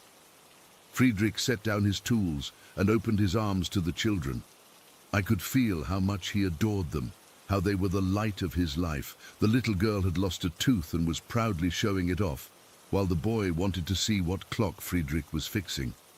It was such a simple moment, but filled with so much joy. I knew Friedrich's life hadn't been easy. He'd lost his wife years before and one of his sons in some kind of accident. But in that moment, with his grandchildren, he was completely happy. Dr. Levine let me stay with that memory for a while, before gently guiding me back to the garden. I remember feeling reluctant to leave, wanting to know more about Friedrich's life. When I finally opened my eyes in her office, I had tears streaming down my face. "That's very common," she said, handing me a tissue. "The emotional connection can be quite strong." We talked about the experience, and she reminded me that while past life regression can be insightful, it's important to remain grounded in the present. She suggested I wait at least a month before trying another session, to give myself time to process what I'd seen. I left feeling amazing, lighter somehow, like I'd connected with a part of myself I never knew existed. For the next few days, I couldn't stop thinking about Friedrich and his workshop. I even found myself drawn to antique stores, looking at old clocks with new appreciation. About a week later, my roommate was away for the weekend, and I decided to try something probably stupid. I wanted to see if I could revisit Friedrich on my own. I'd been practicing the relaxation techniques Dr. Levine had taught me, and figured I could guide myself into that same state. I dimmed the lights in our dorm room, put on some meditation music, and lay down on my bed. Following the same process, the staircase, the hallway, the door, I managed to get back to that garden in my mind. It wasn't as vivid as before, but it was there. And so were the two mirrors. I immediately turned toward the right one, hoping to see Friedrich again. But nothing happened. The mirror just showed my reflection, nothing more. I tried harder, concentrating on the clockmaker's face, his workshop, but the mirror remained stubbornly normal. That's when my curiosity got the better of me. Dr. Levine's warning echoed in my head. The mirror on the left is not for you to look into today. But she hadn't explained why, and now I wondered what was so special about it. Maybe it showed future lives instead of past ones? Or maybe it revealed parts of yourself you weren't ready to face. Whatever the reason, standing there in my mental garden, staring at my reflection in the right mirror and getting nowhere, the temptation became too strong. I turned to look at the left mirror. At first, it seemed the same as the other, just my reflection. But as I stepped closer, the surface began to ripple like disturbed water. The ripples spread outward from the center, faster and more agitated, until the entire surface was undulating violently. Then I felt it, this pull, like a vacuum or undertow, drawing me toward the mirror. I tried to step back, to break out of the hypnosis, but I couldn't. It was like my feet were glued to the floor of this imaginary garden. The pulling sensation grew stronger, until I felt myself being sucked forward, through the mirror's surface. I know how this sounds, but I swear it felt completely real. One moment I was standing in the garden, the next I was somewhere else. It was a forest, but not like any forest I'd ever seen. The trees were enormous, ancient things with trunks wider than cars and branches that twisted up so high I couldn't see where they ended. The light filtering through the canopy was all wrong. It had this yellowish-green tint that made everything look sickly. It felt disgusting is the only word I can think of. Like the light itself was contaminated. The air was thick and heavy, with this sweet, rotten smell that made my stomach turn. And it was absolutely silent. No birds, no insects, no rustling leaves, just dead quiet. In the distance, maybe 100 yards away, there was a clearing with a fire burning in the center. Around it, a group of people moved in a slow circle. They were wearing white clothes, not modern, more like simple robes or shifts, and they seemed to be dancing, but their movements were jerky and unnatural. I couldn't make out their faces clearly from where I stood, but something about them made my skin crawl. It wasn't anything specific they were doing. It was more like an instinctive feeling that these people had done something terrible, something unforgivable. That's when I noticed the figure standing apart from the others, at the edge of the clearing closest to me. It was taller than the rest, and it wore what looked like a wooden mask with long, branching horns, like a deer's antlers but wrong, twisted and fused with tree branches. The body was draped in dark fabric that seemed to absorb the light around it. I froze, hoping it hadn't seen me, but somehow I knew it had. Slowly, the figure turned its head toward me. The mask had no features except for two black holes where eyes should be. And then, I swear this happened, it took a step toward me, then another. It was coming straight for me, and with each step, I felt this growing certainty that if it reached me, something irreversibly bad would happen. When it was about halfway to me, it stopped. I could feel it staring at me through those empty black holes in its mask. Then it spoke, not out loud, but directly into my mind. "Found you." Just those two words, but they hit me like a physical blow. I screamed, or at least I tried to. In that moment, I snapped out of the hypnosis. I was back in my dorm room, sitting bolt upright on my bed, drenched in sweat and shaking uncontrollably. For days afterward, I had nightmares about the figure in the mask. In the dreams, it was always getting closer, always saying those same two words, "Found you." I couldn't look at trees without feeling sick. Every shadow seemed to hide something watching me. I went back to Dr. Levine and told her what happened. She looked genuinely worried and said she'd never had a client report anything like that before. She suggested it might have been my subconscious creating a manifestation of fear or trauma, and recommended I see a regular therapist. It's been months now, and the nightmares have mostly stopped. I still cherish the memory of Friedrich and his workshop. That felt like a genuine glimpse into a past life, but that other place, with the twisted trees and the figure in the mask, I don't know what that was. I want to believe it was just my imagination running wild, or some weird half-dream state.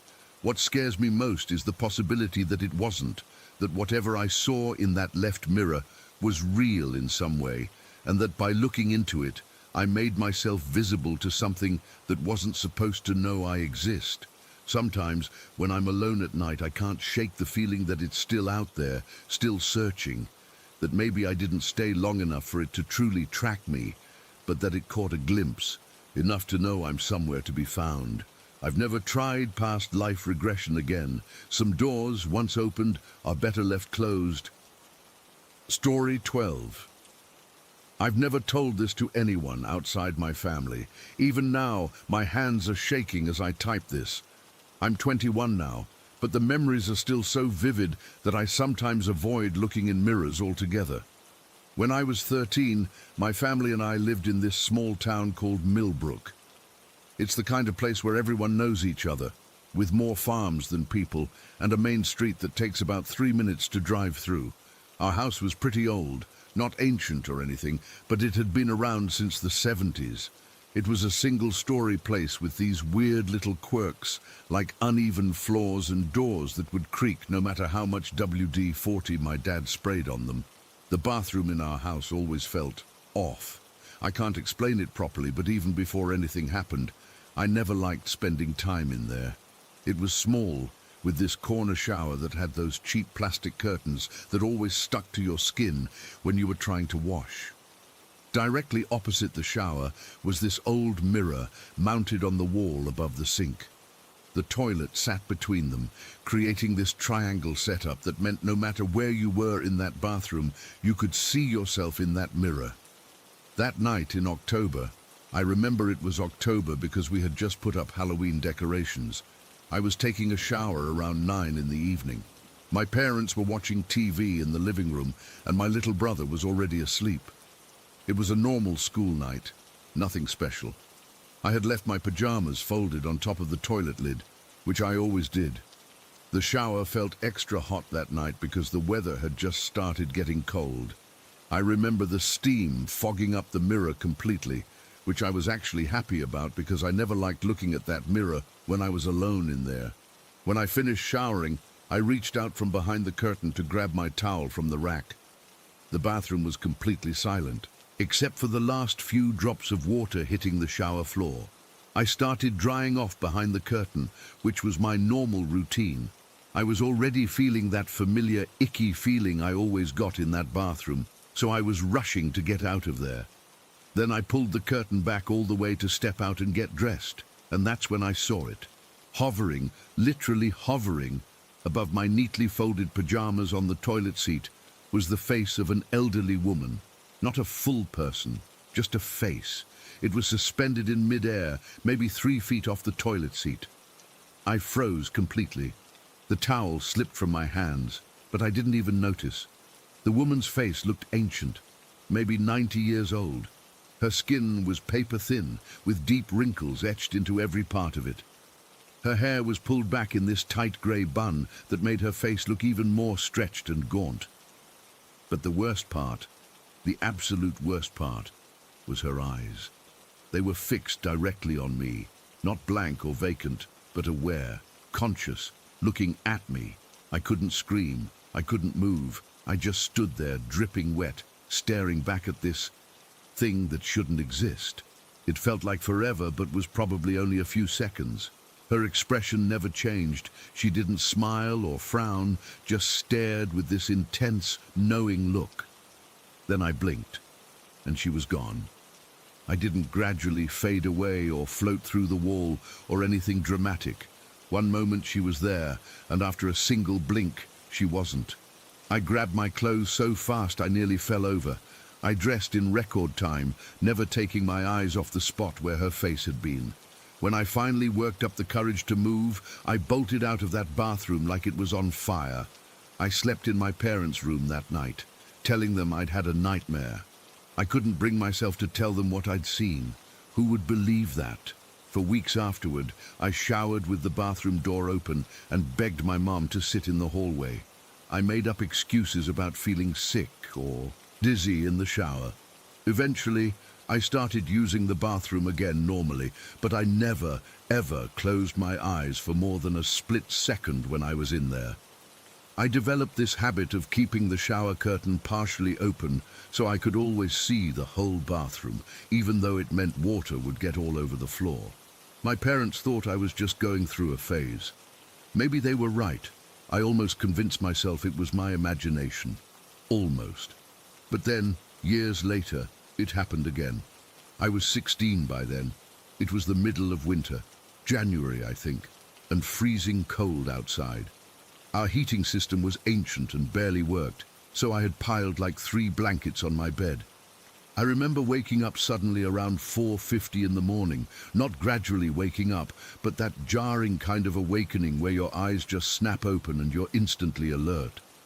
My bedroom was at the end of the hallway with the bathroom directly across from it. From my bed, I could see a sliver of the hallway through the crack under my door, and that crack was illuminated. The hallway light was on. This made absolutely no sense because I had been the last person to go to bed the night before, and I distinctly remembered turning that light off. My parents were both heavy sleepers who never got up in the night, and my brother's room was on the other side of the house. As I lay there, trying to decide if I should investigate, I heard footsteps in the hallway. Slow, deliberate steps that didn't sound like anyone in my family. My dad's footsteps were always heavy and clumping. My mom shuffled when she walked at night. My brother was too light to make the floor creak like that. These steps were precise, measured. The footsteps stopped directly in front of my door. I held my breath, terrified that my door would swing open. But instead, the footsteps continued, straight into the bathroom across the hall. Here's the thing, our bathroom door always stuck, and you had to jiggle the handle in this specific way to get it open. It always made this distinct squeaking noise, but I didn't hear the handle jiggle. I didn't hear the squeak. I just heard the footsteps walk straight into the bathroom, as if the door wasn't even there. And then silence. I lay there for what felt like hours, though it was probably just minutes, waiting to hear something, anything from the bathroom. But there was nothing. No water running, no toilet flushing, no footsteps coming back out. Eventually I worked up the courage to get out of bed. My legs were shaking so badly I could barely stand. I crept to my bedroom door and pressed my ear against it. Nothing. Slowly, so slowly, I turned the knob and opened my door just a crack. The hallway light was indeed on, and the bathroom door was closed. I don't know what possessed me, but I called out in a whisper, "Hello?" No answer. I opened my door a bit wider and looked down at the strip of light coming from under the bathroom door. And that's when I realized something that made my blood turn to ice. There was no light strip. See, my bedroom floor was lower than the hallway floor by about an inch, one of those quirks in our old house. This meant that when the bathroom light was on, I shouldn't have been able to see any light under my door because the hallway floor blocked it. But I had seen light, which meant whatever light I was seeing wasn't coming from the normal hallway light fixture. I slammed my door shut and dove back into bed, pulling the covers over my head like a little kid. I didn't come out until morning, when I heard my parents moving around. In the daylight, I checked the bathroom. The door was unlocked, everything looked normal. When I asked my parents if either of them had gotten up in the night, they both said no. My brother was already at a friend's house for a sleepover. I never told my parents about either incident. What would I even say? Hey, I saw a disembodied face floating in our bathroom, and years later, I think its ghost walked through our bathroom door. They'd think I was losing my mind. We moved out of that house when I was 18. My dad got a job in another state, and we all relocated. I've never been so relieved to leave a place behind. But sometimes, especially when I'm alone in a bathroom, I feel this prickling sensation on the back of my neck, and I find myself avoiding looking at mirrors after showering, just in case. I still don't know who that elderly woman was. I've done some research on the history of our old house, but nothing stands out. No tragic deaths, no elderly women who went missing. Nothing that would explain what I saw. All I know is what I experienced. And no matter how many years pass, I can still see her face perfectly in my mind, those knowing eyes staring right through me. Some nights, I still wake up at exactly 4:50 in the morning, my heart racing, convinced I can hear those measured footsteps making their way down a hallway that's hundreds of miles away now. Story 13. I've always been a skeptic. Ghost stories, paranormal events, all that stuff, I chalked it up to overactive imaginations or people wanting attention. That changed 6 months ago when my husband Mark and I bought our dream home in Ridgemont, right on the edge of Crescent Metro Park. We got an incredible deal on the property, a beautiful 3-bedroom colonial with a big yard backing right up to the woods. The realtor mentioned something about the previous owners wanting a quick sale, but we were too excited about the price to ask many questions. Growing up in Ridgemont, I knew about Crescent Park's reputation. Everyone local does. There have been at least 7 drownings in the lake over the past 20 years, including 3 kids from my high school back in the 90s. 2 confirmed suicides in the deep woods area too. My grandmother used to tell me the land was sacred to the Algonquin, people who lived here for centuries before settlers arrived. There are burial grounds somewhere in the park that aren't on any official maps. The Park Service doesn't acknowledge them, but everyone knows they exist. None of that bothered me when we moved in. I was just thrilled to have our own place after renting for 12 years. The first month was perfect. I set up my home office overlooking the backyard. Mark commuted to his accounting job, and our German Shepherd Luna loved having woods to explore, on a leash, of course. Then little things started happening. Nothing major at first, just stuff that made me pause. A door I was sure I'd left open would be closed. The living room curtains would be drawn when I distinctly remembered leaving them open before bed. I figured it was just new house adjustment, maybe drafts, or Mark doing things I'd forgotten about. But Luna noticed something before I did. About 6 weeks after moving in, she started acting weird every night around 10 o'clock. She'd position herself at the corner of our detached garage, hackles raised, and just stare. Not barking wildly like she does when squirrels or raccoons come through, but a low, warning growl, protective, like she was guarding us from something. I'd take a flashlight out there but never saw anything. No animals, no people, nothing that should trigger that reaction. Mark thought maybe there was a family of mice living in the garage wall that we couldn't see, but Luna could smell.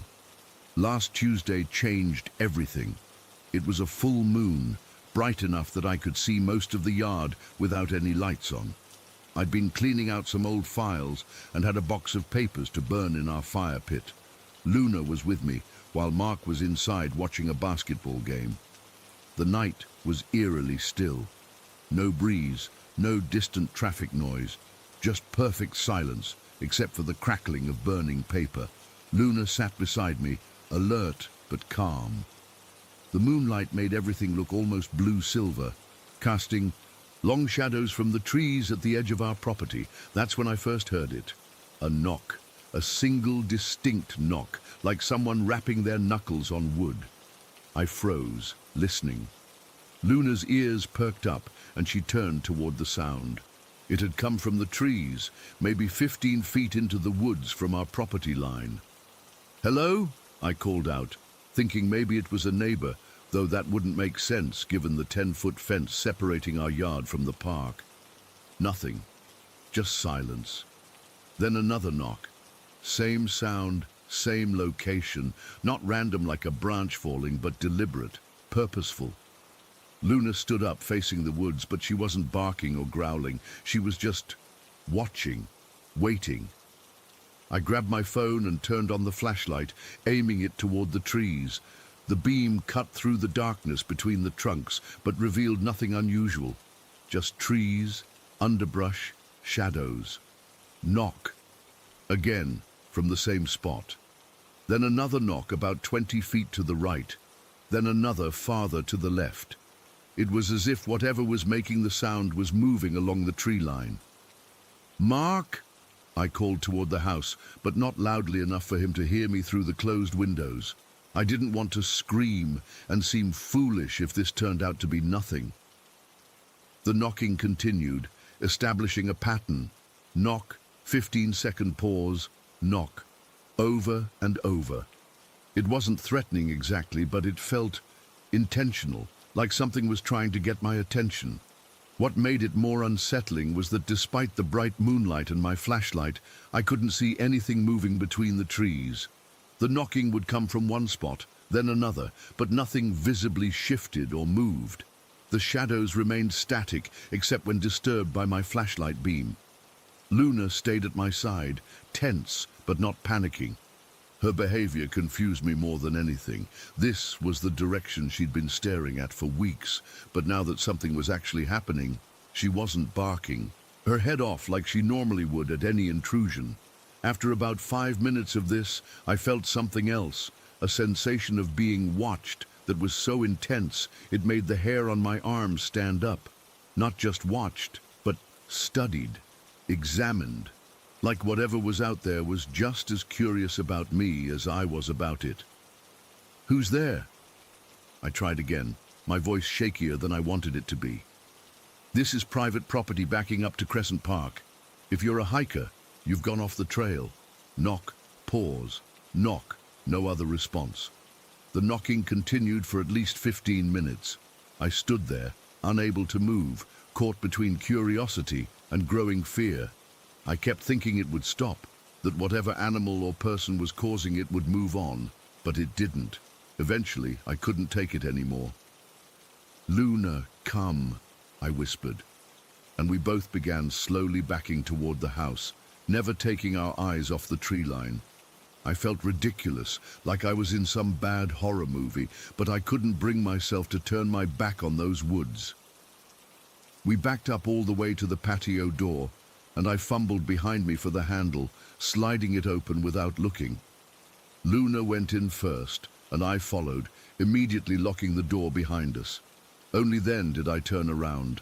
Mark looked up from the couch. "Fire go out already?" he asked. "There's something in the woods," I said, surprised at how calm my voice sounded given how hard my heart was pounding. "Something knocking on the trees." He frowned, muting the TV. "Knocking? Like an animal?" "No, like deliberate knocking, like someone trying to communicate." Mark got up and went to the window, pulling the curtain aside. "I don't see anything." "Just listen," I said. We stood in silence for nearly a minute. Nothing. "It was happening the whole time I was out there," I insisted. "For at least 15 minutes. Knock, pause, knock, moving along the tree line." Mark looked skeptical but grabbed a flashlight from the drawer. "I'll go check it out." "No!" I grabbed his arm, surprising myself with my vehemence. "Please don't. Let's just stay inside tonight."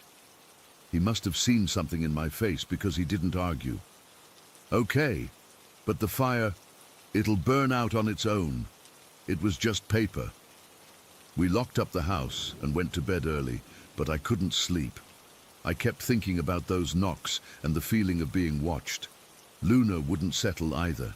She kept going from window to window, looking out at the yard, though she never barked. The next morning in daylight, I felt foolish. Mark went out to check the fire pit and the tree line and found nothing unusual. No footprints, no disturbed branches, nothing that could explain the knocking. "Probably just a woodpecker," he said. "They can be active at night sometimes." But it wasn't a woodpecker. The sound wasn't a rapid pecking. It was distinct individual knocks with precise timing between them. 3 nights later, it happened again. I was taking out the trash after dinner when I heard it. The same pattern, starting at almost the same spot in the woods. Knock, pause, knock. This time I didn't call out or investigate. I hurried back inside and locked the door, drawing all the curtains. Mark was in the shower, so he didn't hear it. I didn't tell him afterward. I didn't want him thinking I was losing it. Last night was the worst. I woke up around 3 in the morning to Luna standing at our bedroom window, staring out toward the woods. She wasn't making a sound, just watching intently. I got up and looked out. The moon was waning, but still bright enough to see the yard and the edge of the forest. At first, I saw nothing unusual. Then I heard it again. Knock. But this time, it wasn't coming from the woods. It was coming from our detached garage, specifically the corner Luna had been guarding all those weeks. Knock, pause, knock. I stood frozen at the window, not daring to wake Mark. Luna looked up at me, then back out the window. That's when I saw it, or thought. I did. A shadow that seemed slightly darker than the surrounding night, moving near the garage. Not a person-shaped shadow, but something less defined, like a patch of deeper darkness sliding along the wall. The knocking continued, moving from the garage toward the house. Knock, pause, knock. Each sound closer than the last. When it reached the edge of our patio, I couldn't watch anymore. I closed the blinds and got back into bed, pulling the covers up like a child afraid of the boogeyman. Luna jumped up beside me, something she's not usually allowed to do, and pressed against my side. I lay there, heart pounding, listening. For a horrible moment, I thought I heard the knocking on our actual house, on the exterior wall right beside our bed. Just once, then silence. I must have eventually fallen asleep from sheer exhaustion.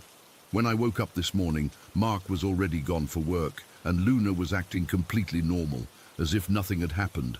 I spent the morning researching the history of our property in Crescent Park. I found some local news articles about the drownings and suicides, but nothing that explained what I've been experiencing.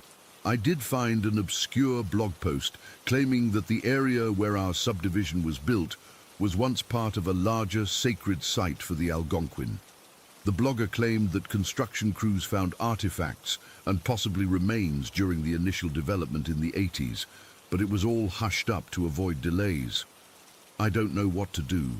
Mark thinks I'm just stressed from the move and my new remote job. He suggested we have the garage checked for pests. I haven't told him about what I saw last night, the shadow moving across our yard, the knocking getting closer to our house. But I know what Luna and I experienced was real. Something in these woods is trying to communicate. Whether it's tied to the land's history or something else entirely, I don't know. But it's getting bolder, coming closer to our home each time. Tonight's another full moon. I've made sure all the doors and windows are locked, and I've drawn all the curtains. Luna hasn't left my side all day. The knocking will come again, I'm sure of it. And I'm afraid that eventually, whatever is out there isn't going to be content just knocking anymore. It's going to want to come in. Story 14. I'm still trying to make sense of what happened last month. I've dealt with hallucinations for years. My doctors think it's some form of schizophrenia, though they've never landed on a definitive diagnosis. But what I experienced that day in my home in Blackwood Heights was completely different from anything I've ever hallucinated before. I should probably explain that my typical hallucinations are like still images, frozen snapshots that appear suddenly and then fade away. Sometimes they're people, sometimes objects, but they never move. They're like photographs inserted into my reality. I've learned to identify them over time, and while they can be startling, I've developed coping mechanisms. It was a Tuesday afternoon, unseasonably warm for October. My parents were both at work, and my younger sister was at a friend's house, so I had the place to myself. I'd been feeling pretty stable that week, no major episodes, sleeping well, keeping up with my routines. I decided to use the quiet time to clean up the backyard a bit before the weather turned cold. I was out back scrubbing an old plastic storage container that had gotten grimy over the summer. Just mundane, normal stuff. The neighborhood was quiet. Most people were at work or school. I remember hearing a distant lawnmower somewhere and the occasional car passing on the main road behind our property. That's when I felt it. That weird prickle on the back of my neck like someone was watching me. I've learned to pay attention to that feeling, even though half the time it's just my brain misfiring. I straightened up and turned around, expecting to see nothing, but there was something there. Someone. About 7 or 8 feet away from me, at the edge of our property, where our yard meets the wooded area behind the house. It was a figure, human-shaped, but completely covered in what looked like a dark, heavy cloak. Not like a Halloween costume or anything cheap. This looked old, substantial, like something from centuries ago. The fabric seemed to absorb the sunlight around it. I couldn't see any face inside the hood, just darkness. My first thought was that this was another hallucination, but immediately I knew something was different. This figure wasn't static like my usual hallucinations. It was moving, slowly, deliberately walking toward me, and then when I spotted it, it stopped, just froze mid-step. We stood there facing each other for maybe 5 seconds, though it felt much longer. Then it just blinked out of existence. One moment it was there, the next it was gone. No fading, no walking away, just there and then not there. I dropped the scrub brush I was holding and backed up until I hit the wall of the house. My heart was racing and I felt dizzy. This wasn't like my usual hallucinations at all. Those never moved and they never reacted to me noticing them. I went inside, locking the back door behind me. I needed water and needed to sit down. My hands were shaking as I filled a glass at the kitchen sink. I kept telling myself it was just a new type of hallucination, that maybe my condition was changing, that I should call my doctor.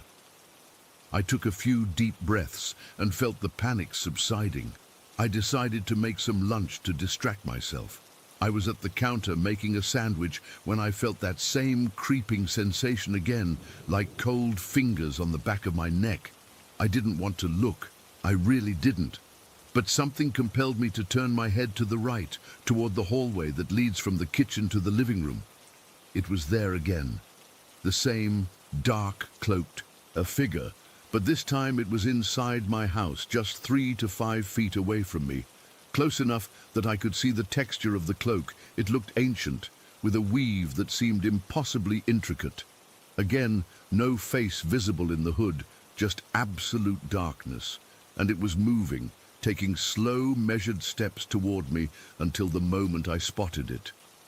Then it froze again, caught in mid-stride. I backed away, knocking the plate off the counter. It shattered on the floor, but I couldn't take my eyes off the figure. I kept backing up until I hit the refrigerator. My breath was coming in short gasps. I must have blinked or looked away for a split second, because when I focused again, it was gone. I slid down to the floor, my legs too weak to hold me up. I sat there surrounded by broken ceramic for, I don't know how long, trying to process what I'd seen. This wasn't right. This wasn't how my hallucinations worked. They didn't follow patterns, they didn't react to me, and they certainly didn't appear twice in such quick succession with the same appearance. When I finally pulled myself together enough to clean up the broken plate, I called my mom. I tried to sound casual, asking when she'd be home, not wanting to worry her. She could always tell when something was wrong, though, and pressed me until I told her about the figure. "It's probably just stress, Marcus," she said, using her nurse voice.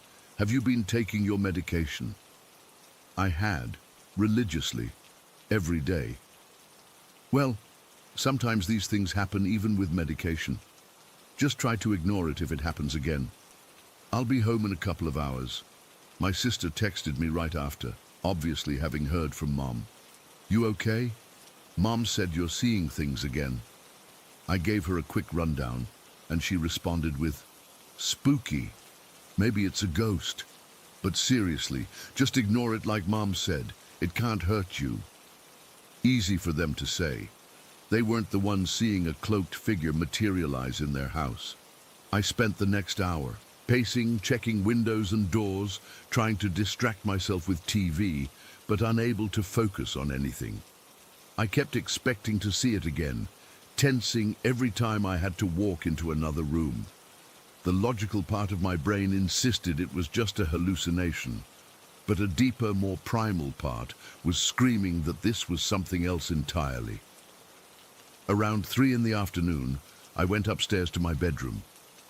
I thought maybe if I laid down for a bit, I could reset my brain. As I reached the top of the stairs, I froze. There was a sound coming from my room, a soft rustling, like fabric moving against fabric. I approached my partially open bedroom door slowly. My hand was shaking as I pushed it open. My room was empty, but my window was open a few inches, and the curtains were moving slightly in the breeze. Had I left it open? I couldn't remember. I closed and locked it, then sat on the edge of my bed, trying to slow my racing heart. That's when I noticed something on my desk, a small dark fiber, like a thread from a piece of clothing. I picked it up, and it felt strange between my fingers, almost vibrating. When I tried to examine it more closely, it seemed to dissolve, leaving a smudge of what looked like ash on my fingertips. I washed my hands thoroughly in the bathroom, scrubbing until my skin was red. When I looked in the mirror, I nearly screamed. For just a split second, I thought I saw the hooded figure standing behind me in the reflection. I whirled around, but the bathroom was empty. I retreated to my room and locked the door, then dragged my desk chair over and wedged it under the doorknob for good measure. I was convinced by now that whatever this was, it might try to come into my room. I sat on my bed with my back against the wall, watching the door. The rest of the afternoon crawled by. Every creak of the house settling made me jump. Twice, I thought I heard footsteps in the hallway outside my room, but when I listened more carefully, there was nothing. Around 5 o'clock, I heard my mom's car pull into the driveway. The relief was overwhelming. I removed the chair and unlocked my door, then went downstairs to greet her, trying to act normal. She took one look at me and knew something was wrong. "You look like you've seen a ghost," she said, then immediately regretted her choice of words. "I mean, you look upset. Did it happen again?" I told her about the third possible sighting in the bathroom mirror, but admitted it might have just been my imagination at that point since I was so keyed up. She checked my forehead for fever, asked about my medication again, and suggested I eat something since low blood sugar can sometimes trigger episodes. We had dinner together when my sister got home. I tried to participate in the conversation, but I kept glancing toward the hallway, half expecting to see the cloaked figure standing there. My mom noticed and asked my sister to tell me about her day, clearly trying to distract me. After dinner, we watched a movie together in the living room. It helped having them there, feeling normal and safe. But when it was time for bed, the anxiety returned. I didn't want to go back to my room alone. My mom offered, seeing my hesitation. I felt childish but nodded. She went up with me, checked the closet, under the bed, behind the curtains, all the places a child would ask a parent to check for monsters. "All clear," she said with a gentle smile. "Try to get some sleep." I knew I wouldn't sleep much that night. I kept the light on and sat up reading, looking up every few minutes to scan the room.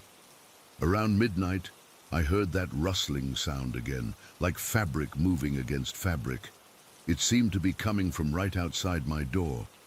I held my breath, staring at the door, waiting for the knob to turn. But nothing happened. After what felt like an eternity, I gathered my courage and called out, "Hello!" Silence. Then my sister's voice from her room across the hall. "Go to sleep, Marcus." I must have drifted off eventually because I woke up with my light still on and my book on my chest. It was just after 4 in the morning. Something had woken me. A sound or a feeling, I wasn't sure which. I lay perfectly still, listening. The house was quiet. Too quiet, like the silence itself was a presence pressing against my ears. Then I felt it, that unmistakable sensation of being watched. Slowly, I turned my head toward my bedroom door. It was still closed, still locked. But in the corner of the room, between my dresser and the wall, was a deeper patch of darkness. As I watched, it seemed to take shape, the now familiar form of the cloaked figure. It was just standing there, not moving toward me, not doing anything threatening, just watching. I couldn't see eyes in the darkness of its hood, but I could feel its gaze. "What do you want?" I whispered, surprised at my own boldness. The figure didn't respond. It didn't move. It just stood there, still as a statue, and then, after maybe 30 seconds, it simply faded away, like ink dispersing in water. I didn't sleep again that night. When morning came, I was exhausted but strangely calm. The fear had given way to curiosity. Whatever this was, hallucination or something else, it didn't seem to want to harm me. If it had plenty of opportunities. It's been a month now, and I haven't seen the cloaked figure again. I've been researching, trying to understand what happened. The thing is, I've had hallucinations for years, and I know what they feel like. This was different. My hallucinations don't interact with me, don't react to being seen, don't appear repeatedly with the same appearance and behavior. I've started to think of it as a passerby, some kind of entity that was just passing through our house, our neighborhood, maybe even our dimension. It didn't seem malevolent. It seemed curious, like it was as surprised to see me as I was to see it. Without medication specifically designed to help differentiate between hallucinations and reality, I can't be certain of what I experienced, but I know what I felt. and what I felt wasn't fear, at least not entirely. It was recognition, the sense that I was glimpsing something real, but not quite of this world, something just passing through. I still check the corners of rooms when I enter them. I still listen for that rustling sound. Part of me hopes I'll see it again, that I'll get answers. But another part of me is relieved that whatever it was has moved on, continuing its journey to wherever or whatever lies beyond the boundaries of what we consider normal reality. I don't expect anyone to believe me. I'm not even sure I believe myself sometimes. But I know what I saw, and it wasn't a hallucination. It was something else entirely. Story 15. I've been holding on to this for over 50 years, but I think I'm finally ready to share what happened. I'm not even sure why I'm writing this now, except that I've never told a soul, and as I get older, I find myself thinking about it more and more. Maybe putting it down will help me make sense of it. This happened in Northeast Ohio in the late 60s. I was about 11 years old. My aunt owned this enormous mansion from the Civil War era. I mean genuinely massive, the kind of place that made you feel tiny, just standing in the entryway. It was 3 stories tall with a full attic suite on top. The place reminded me of the board game Clue, which seems funny to say now, but it's the most accurate comparison. There was even a conservatory with plants and those old wicker furniture pieces. What made the house truly bizarre were the secret passages. I'm not exaggerating. There were actual hidden doorways behind bookshelves and under staircases that connected different rooms across the building. My cousin Ellie showed me a few of them when I first visited. She was 2 years older than me and treated the whole thing like it. Was completely normal to live in a house where you could slip behind a wall panel in the library and emerge in the kitchen pantry. My aunt rented out rooms to people I never really met. There were always strange cars in the driveway, and sometimes I'd hear footsteps or voices from parts of the house I wasn't allowed to enter. My aunt had strict rules about which areas were off limits to me during my visits. At the time, I just accepted it, the way kids do. Looking back, it's all so strange. The thing is, my aunt wasn't just an eccentric woman with a big old house. She and her 3 sisters practiced witchcraft. Again, as a kid, I didn't think much of it. They had these get-togethers they called circles, and my mum would roll her eyes whenever they came up in conversation. There were always odd symbols drawn in chalk in the basement, bundles of herbs hanging from the kitchen ceiling, and these little cloth pouches they called sachets tucked into corners of rooms. My aunt had this enormous book with a leather cover that she kept locked in a glass cabinet in her study. I only saw it open once, and the pages were filled with handwritten text and drawings I couldn't make sense of. The visit I'm writing about was in August. The air was thick with humidity, and the house, despite its size, felt stuffy. I remember the wooden floors were sticky against my bare feet. It was supposed to be a week-long stay while my parents took a trip to Chicago, but I only lasted 1 day. That morning, my aunt told me she needed to run into town for groceries and some other errands. My cousin Ellie was going with her. I asked to stay behind because I had brought a new Nancy Drew book I was eager to finish. My aunt seemed hesitant but agreed, saying they'd only be gone for about 2 hours. After they left, I wandered into what they called the schoolroom, a smaller room on the 2nd floor with tall windows that looked out over the circular driveway at the front of the house. It had been a glass room at some point, with a blackboard still mounted on one wall, and these uncomfortable wooden chairs with attached desks. I liked it because it got good light for reading. I settled by the window with my book, and after a few minutes, I heard the front door open and close. I looked out to see my aunt and Ellie walking to the car.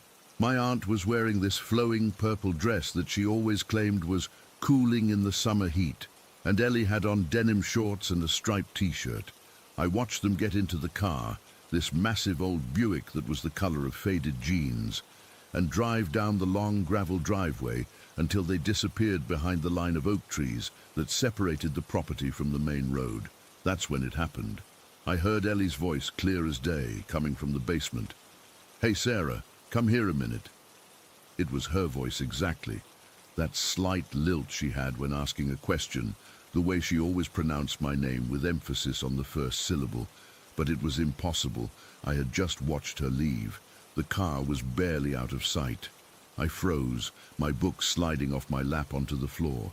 I remember the sound it made, a soft thud against the wood, because in that moment every noise seemed amplified. "Sarah, I need to show you something. Come downstairs." The voice was coming through the heating vent near the floor. The old house had these cast iron vents that carried sound surprisingly well. My aunt used to joke that the house had its own intercom system from the 1900s. I didn't answer. I couldn't. My throat felt like it was filled with cotton. "I know you can hear me, Sarah. Come down to the basement. I found something cool." It sounded exactly like Ellie, but there was something off. Something underneath the familiar tone that made my skin prickle. And with each word, I felt this growing sense of dread, like a physical weight pressing down on my chest. It wasn't just fear, it was a deep, instinctive understanding that whatever was calling to me wasn't Ellie. It wasn't human at all.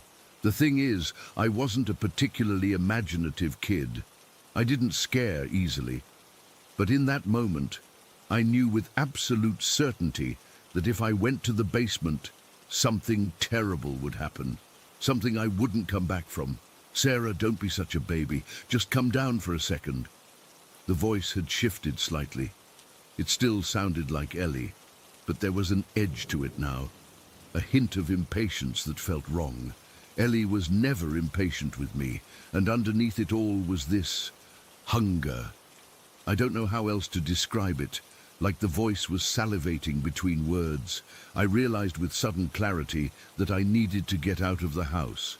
My overnight bag was in the guest room on the 3rd floor, but there was no way I was going deeper into the house.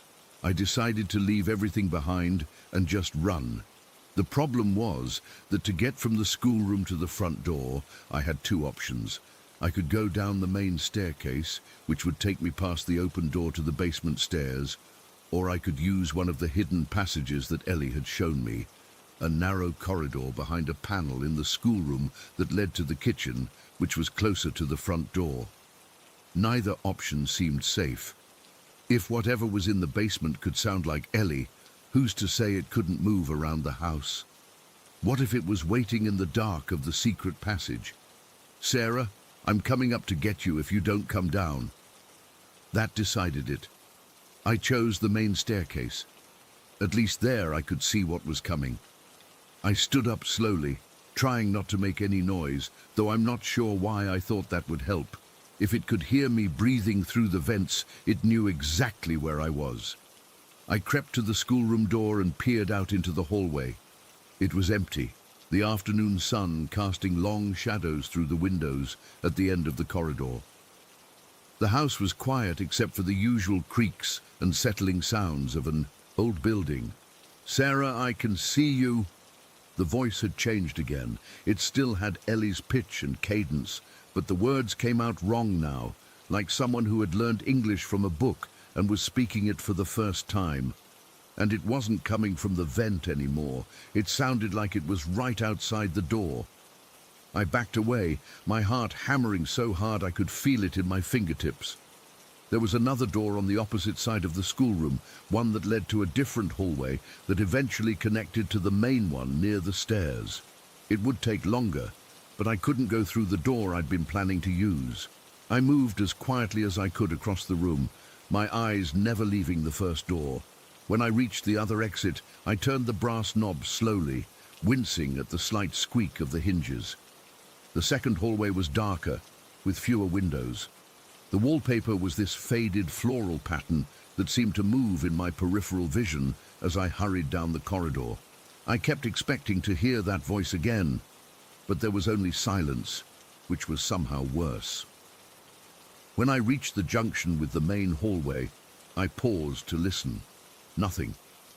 The staircase was about 20 feet away, a grand spiral of dark wood that led down to the foyer. From where I stood, I could see the edge of the basement door, which was halfway open. I had to pass it to reach the stairs. I took a deep breath and ran. I didn't look at the basement door as I passed. I didn't look back at all. I just focused on the front door at the bottom of the stairs, this massive oak thing with stained glass panels. I flew down those stairs faster than I'd ever moved in my life, the wood creaking under my feet.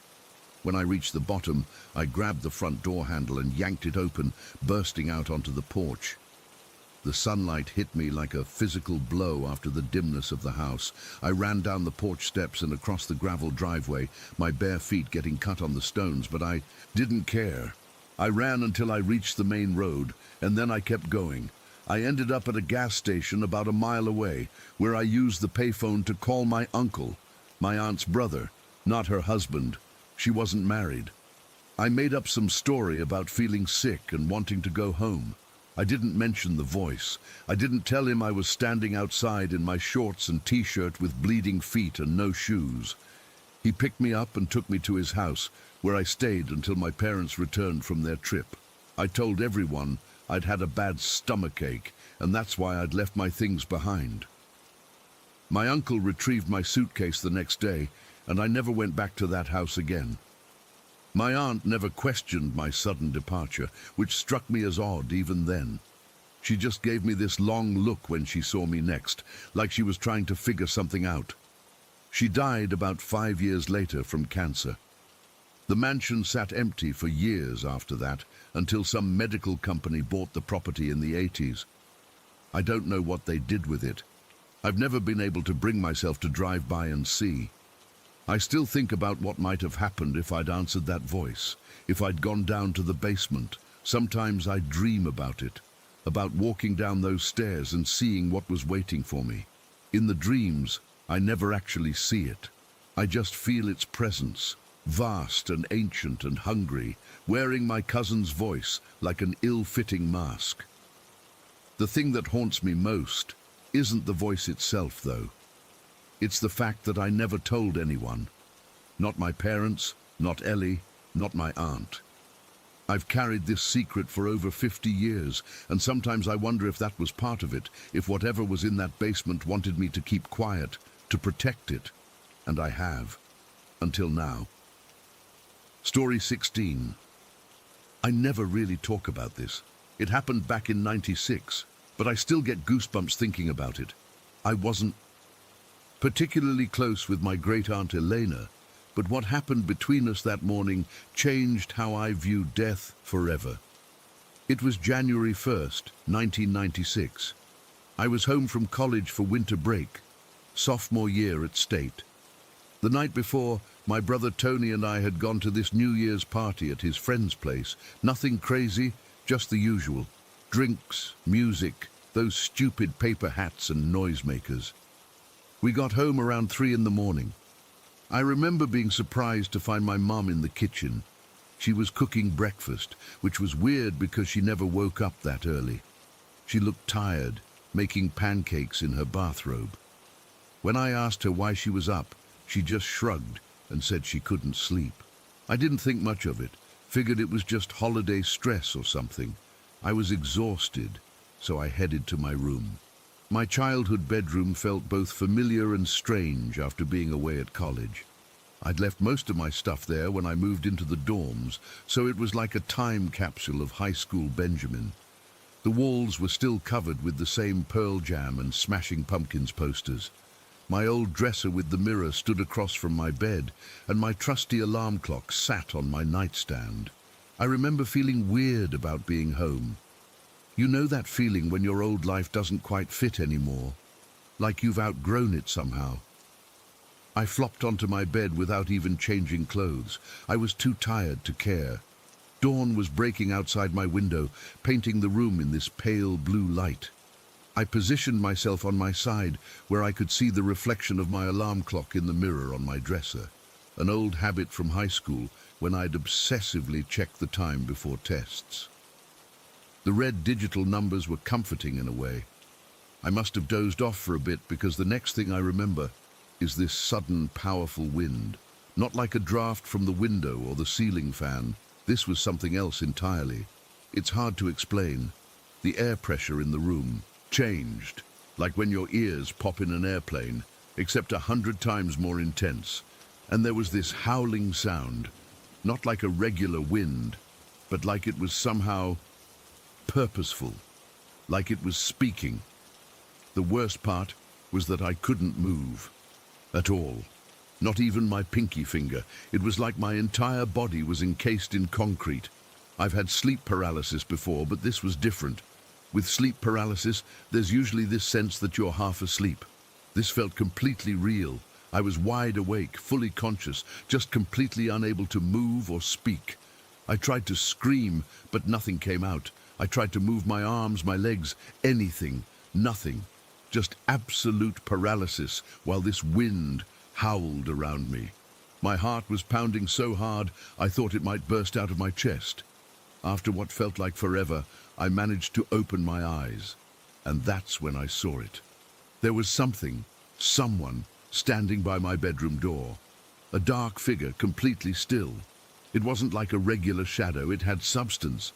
It was shaped like a person, but wrong somehow. The proportions were off, and its head, God, its head was deformed, bulbous, with these strange protrusions coming off it.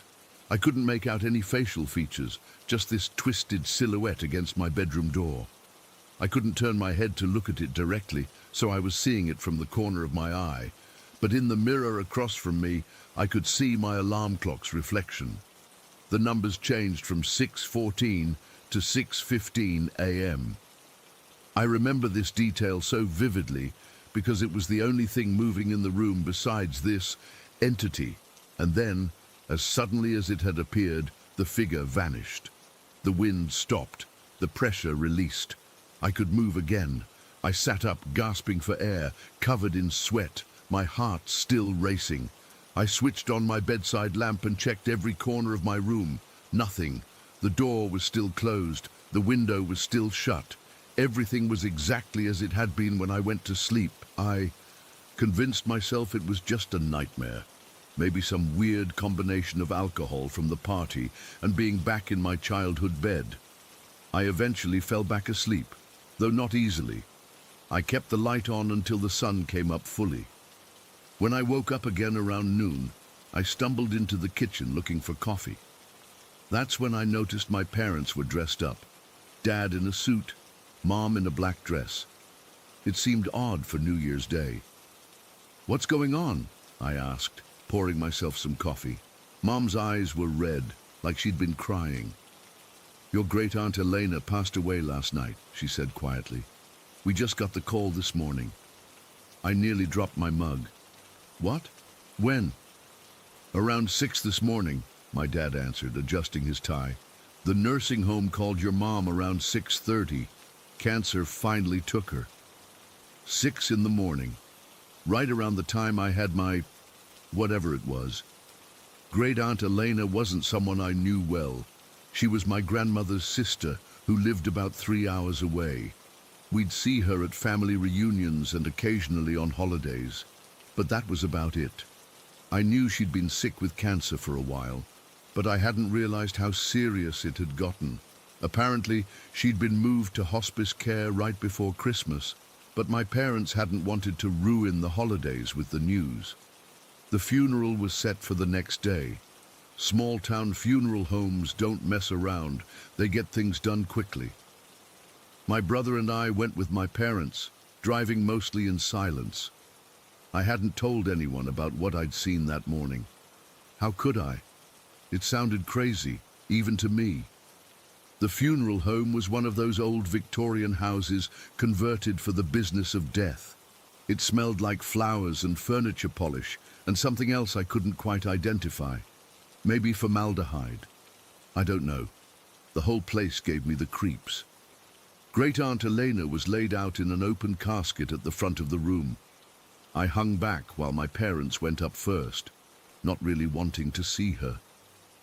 Death makes me uncomfortable. always has, but eventually social obligation pushed me forward to pay my respects. As I approached the casket, I felt my blood turn to ice. Great Aunt Elena was wearing this elaborate head wrap, one of those things they put on cancer patients who've lost their hair. It was adorned with fabric flowers and swirls of material that gave her head a strange, distorted silhouette. The exact same silhouette as the figure I'd seen in my bedroom. I must have made some kind of noise because my mom turned to look at me with concern. "Benjamin, are you all right?" I couldn't speak. I just stared at Great Aunt Elena's profile, at the way the head wrap created those same strange protrusions I'd seen on the figure. It was unmistakable. I mumbled something about needing air and bolted outside. Sitting on the funeral home steps, I tried to make sense of what had happened. How could I have seen something, someone, I didn't even know was dead? And why would Great Aunt Elena visit me of all people? We barely knew each other. During the service, I learned that Elena had actually asked about me specifically during her final days. Apparently, she'd seen photos of my college move-in day that my mom had sent to the family and had commented on how much I looked like her late husband as a young man. I had no idea. No one had ever mentioned this to me. Here's the thing that still haunts me. The exact time of death on her certificate was 6:14 a.m. The exact moment before the clock in my mirror changed to 6:15. I've spent years trying to rationalize what happened. Maybe it was just an incredibly vivid dream that coincidentally featured a figure with a deformed head. Maybe my subconscious somehow knew about Elena's condition and processed it in my sleep. Maybe I overheard my mom on the phone and incorporated it into a nightmare. But none of those explanations feel right. What I experienced wasn't a dream. The wind, the paralysis, the figure, it was all too real, too physical. I've done research since then on deathbed visitations. Apparently, it's not uncommon for people to appear to their loved ones at the moment of their death. But usually, it happens to people they were close to, not distant relatives they barely knew. The only explanation that makes any sense to me is that for whatever reason, Great Aunt Elena chose to visit me as she was passing over. Maybe because of that connection she felt, seeing her husband in me. Maybe she wanted to say goodbye to the family, and I was somehow more receptive to it than others. I've never told my family about this. How could I? Hey, by the way, I think Great Aunt Elena's ghost visited me right when she died. Isn't exactly casual dinner conversation. They'd think I was nuts, but I know what I experienced. And I know the time on the clock. And I know that the figure I saw had the exact same silhouette as Elena in her funeral head wrap. I'm not religious or particularly spiritual, but that morning changed something fundamental in how I view death. It's not just an ending, it's something else. A transition, maybe. It's been over 25 years, and I still sometimes wake up at 6:14 a.m. for no reason at all. And for just a moment, I feel that change in air pressure again, just for a second, and then it's gone. I don't have answers. I just have this experience that I can't explain. And sometimes, late at night when I can't sleep, I wonder if I'll visit someone when my time comes, and I wonder if they'll be as scared as I was. Story 17. I've been hesitant to share this for months now. What happened to me last October in those mountains still haunts me, and I'm only now able to talk about it without breaking down. I'm not a superstitious person. I'm actually pretty skeptical about paranormal stuff, but there's absolutely no logical explanation for what my family and I experienced. We rented this beautiful log cabin in the North Carolina Appalachians, somewhere between Banner Elk, Beech Mountain, and Boone. My wife found it online and thought it would be perfect for a fall getaway. The listing advertised seclusion, and boy, they weren't kidding. The cabin sat on this ridiculously steep mountain road, and you couldn't see another building for at least a mile in any direction. We arrived on a Friday afternoon. The drive up that mountain road was nerve-wracking.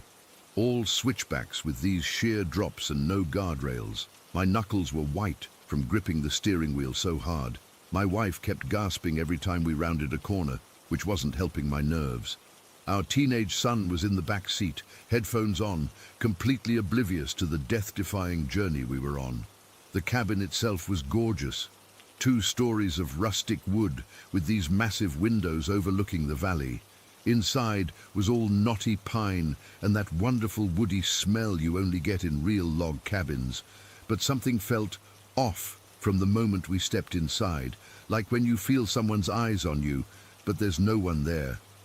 My dad was supposed to join us the next day.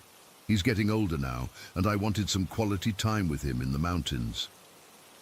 That first night was uneventful, just unpacking and exploring the cabin. There was a massive deck out back, elevated about 8 feet off the ground because of the steep slope. It had a hot tub that overlooked nothing but wilderness and mountains. The next morning, I woke up early. The sun was just coming up, and I stepped out onto the front porch with my coffee.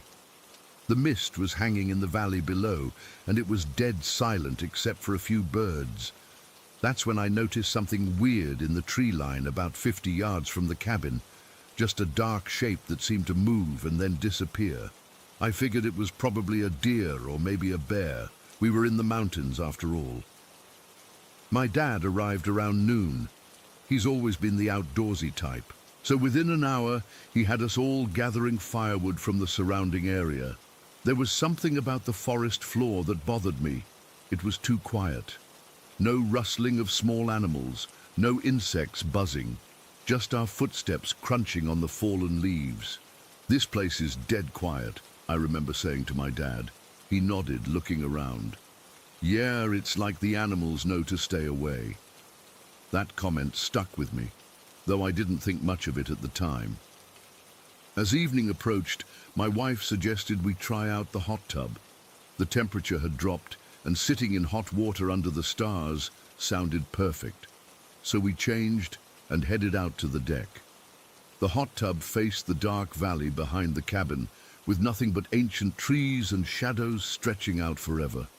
We'd been in the water maybe 20 minutes when I got this overwhelming feeling we were being watched. It wasn't just paranoia, it was this heavy, oppressive feeling. I glanced at my dad, and I could tell he felt it too.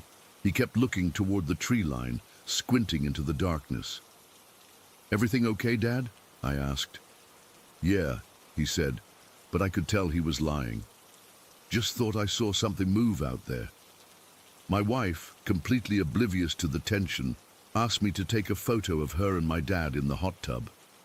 I got out, dried my hands, and took several pictures with her phone. As I was taking them, that feeling of dread intensified. It was like ice water down my spine. I remember thinking, we need to get inside, now. We went in shortly after, and I felt relieved once we were behind locked doors. We had dinner, played some cards, and tried to enjoy the evening. Around 9, my wife's phone pinged with a message. It was from her friend back home, who she'd sent the hot tub photos to. "Who's that woman behind you guys?" the message read. My wife looked confused and opened the photo. "What woman?" she asked, showing me the screen. At first I didn't see anything.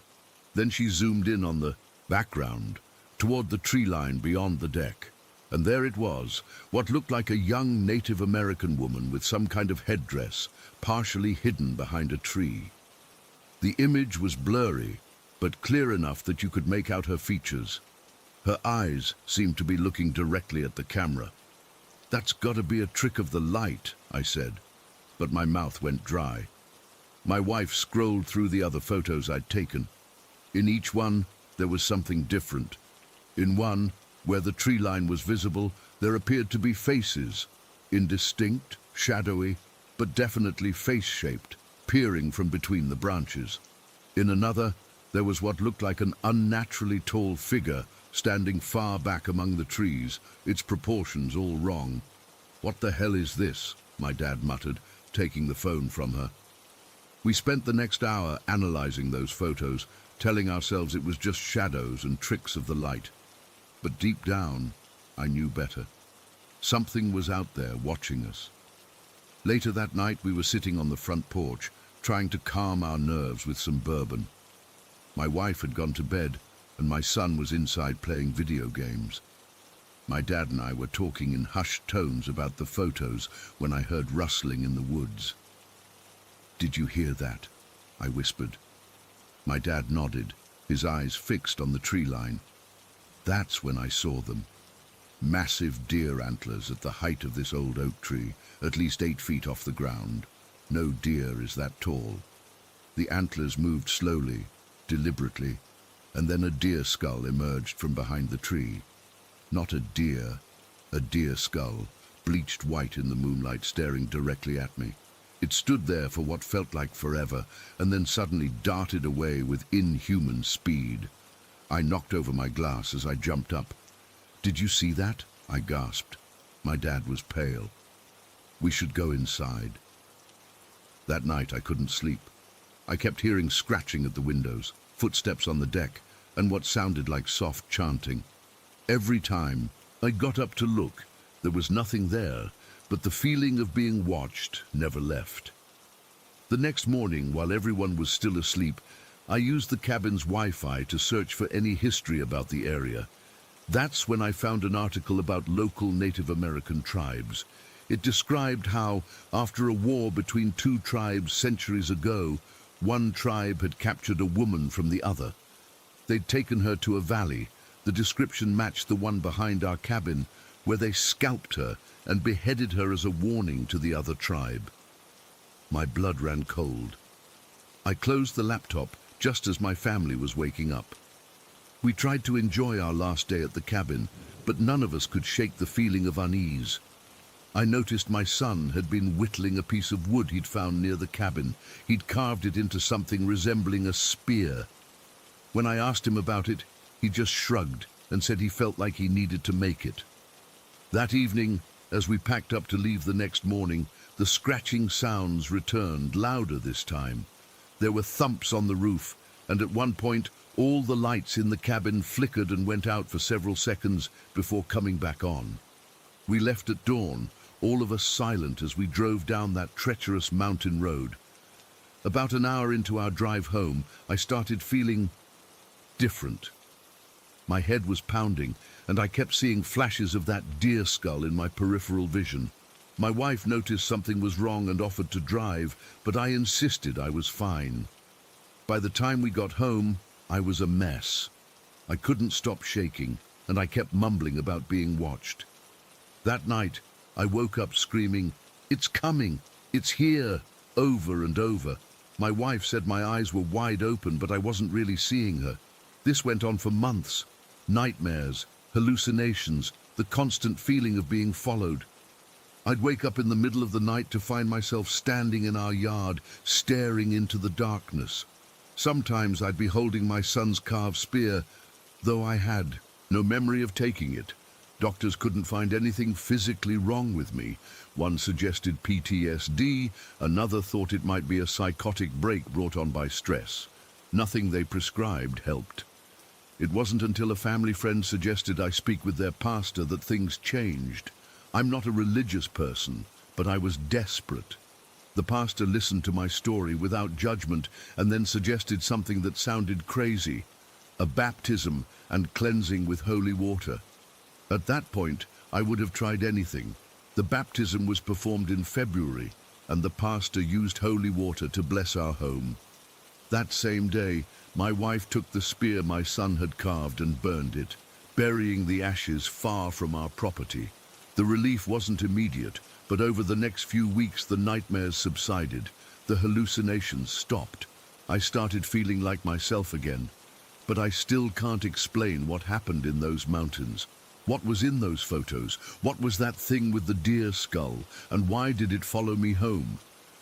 I later learned that many Native American cultures believe that creating images of sacred things, like carving that spear from wood taken from their land, can invite spirits to attach themselves to you. I think that's what happened to me. We disturbed something in those mountains, something that had been there for centuries, guarding that dark history. I still have the photos on my wife's phone. Sometimes I look at them, trying to convince myself it was all in my head. But those eyes in the background, staring directly at me, they know I'm looking. And sometimes I swear they blink. Story 18. I still can't sleep properly after what happened last month. I keep replaying it in my head, trying to make sense of it, but I can't. I've always been a rational person, never believed in the supernatural or anything like that. But after that night in the caves at El Bibi, I don't know what to believe anymore. It was supposed to be a fun weekend trip. My buddies Jake and Liam had been talking about exploring these remote caves for weeks. We'd gone hiking and camping together plenty of times before, but this was our first time caving. Jake brought his German Shepherd Max and Liam brought his mutt Cooper. The dogs always came along on our outdoor adventures. We'd spent the whole day hiking through the woods, exploring several smaller cave systems. Nothing crazy, just typical limestone formations, some cool stalactites, the usual stuff you'd expect. We were having a great time, taking photos, letting the dogs run around. It was cold, being mid-January, but we were prepared with proper gear. As the afternoon wore on, Jake mentioned hearing about one more cave deeper in the woods. "It's supposed to be the best one," he said, checking his GPS. "About a 30-minute hike from here." I remember checking my watch. It was already past 4 and daylight was fading. "Maybe we should leave it for tomorrow," I suggested. "It'll be dark soon." But Liam was already packing up. "We've got headlamps, dude. Besides, it's our last night here. Tomorrow we head back." I didn't push it. In retrospect, I wish I had. The hike took longer than expected. The terrain got rougher, and the forest seemed to grow denser, almost as if it was trying to slow us down. By the time we reached the area where the cave was supposed to be, twilight had settled in. The temperature had dropped significantly. "There it is," Jake pointed to what looked like just a narrow crack in the ground between some rocks. Not impressive at all compared to the other caves we'd seen. From the moment I laid eyes on it, something felt wrong. Really wrong. A heaviness settled in my chest, and my throat tightened. I can't explain it. There was nothing visibly threatening, but every instinct in my body was screaming at me to turn around and leave. "Guys, I don't think we should go in there," I said, trying to keep my voice steady. Liam shined his flashlight into the crack. "Don't be such a pussy, Marcus. It opens up once you get past the entrance. Look." The beam of light revealed a wider chamber below the narrow opening. We'd need to slide down through the crack and then crawl through a tight passage, but it did seem to open up into a proper cave. I've got a really bad feeling about this one," I insisted. Jake clapped me on the shoulder. "You said the same thing about that abandoned ranger station last summer, and that turned out fine. You're just being paranoid." The dog seemed fine, sniffing around the entrance curiously. That should have reassured me, but it didn't. The dread was growing stronger by the minute. Liam was already lowering himself into the crack. "Last one in is a rotten egg." Jake followed, and the dogs jumped down after them. I stood there alone, genuinely considering just waiting for them outside. But the temperature was dropping fast, and the thought of standing alone in the darkening forest wasn't appealing either. Reluctantly, I followed. The passage was tighter than it looked. I had to squeeze through on my belly, feeling the cold rock press against my back. The whole time, my heart was pounding so hard I could hear it in my ears. After about 15 feet of claustrophobic crawling, the passage opened up into a chamber about the size of a small living room. The ceiling was just high enough for us to stand. Jake and Liam were already exploring, their headlamps casting eerie shadows on the walls. The dogs were sniffing around, seemingly unbothered. The cave wasn't particularly remarkable, no stunning formations or interesting features, just a cold, damp chamber with a few smaller passages leading off it. "This is it? We came all this way for this?"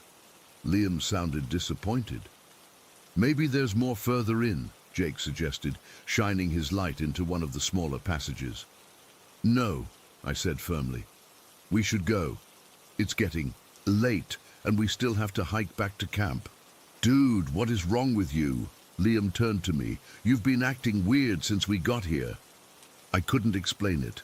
The feeling of wrongness was overwhelming now. The air felt heavy, almost thick in my lungs. Despite the cold, I was sweating.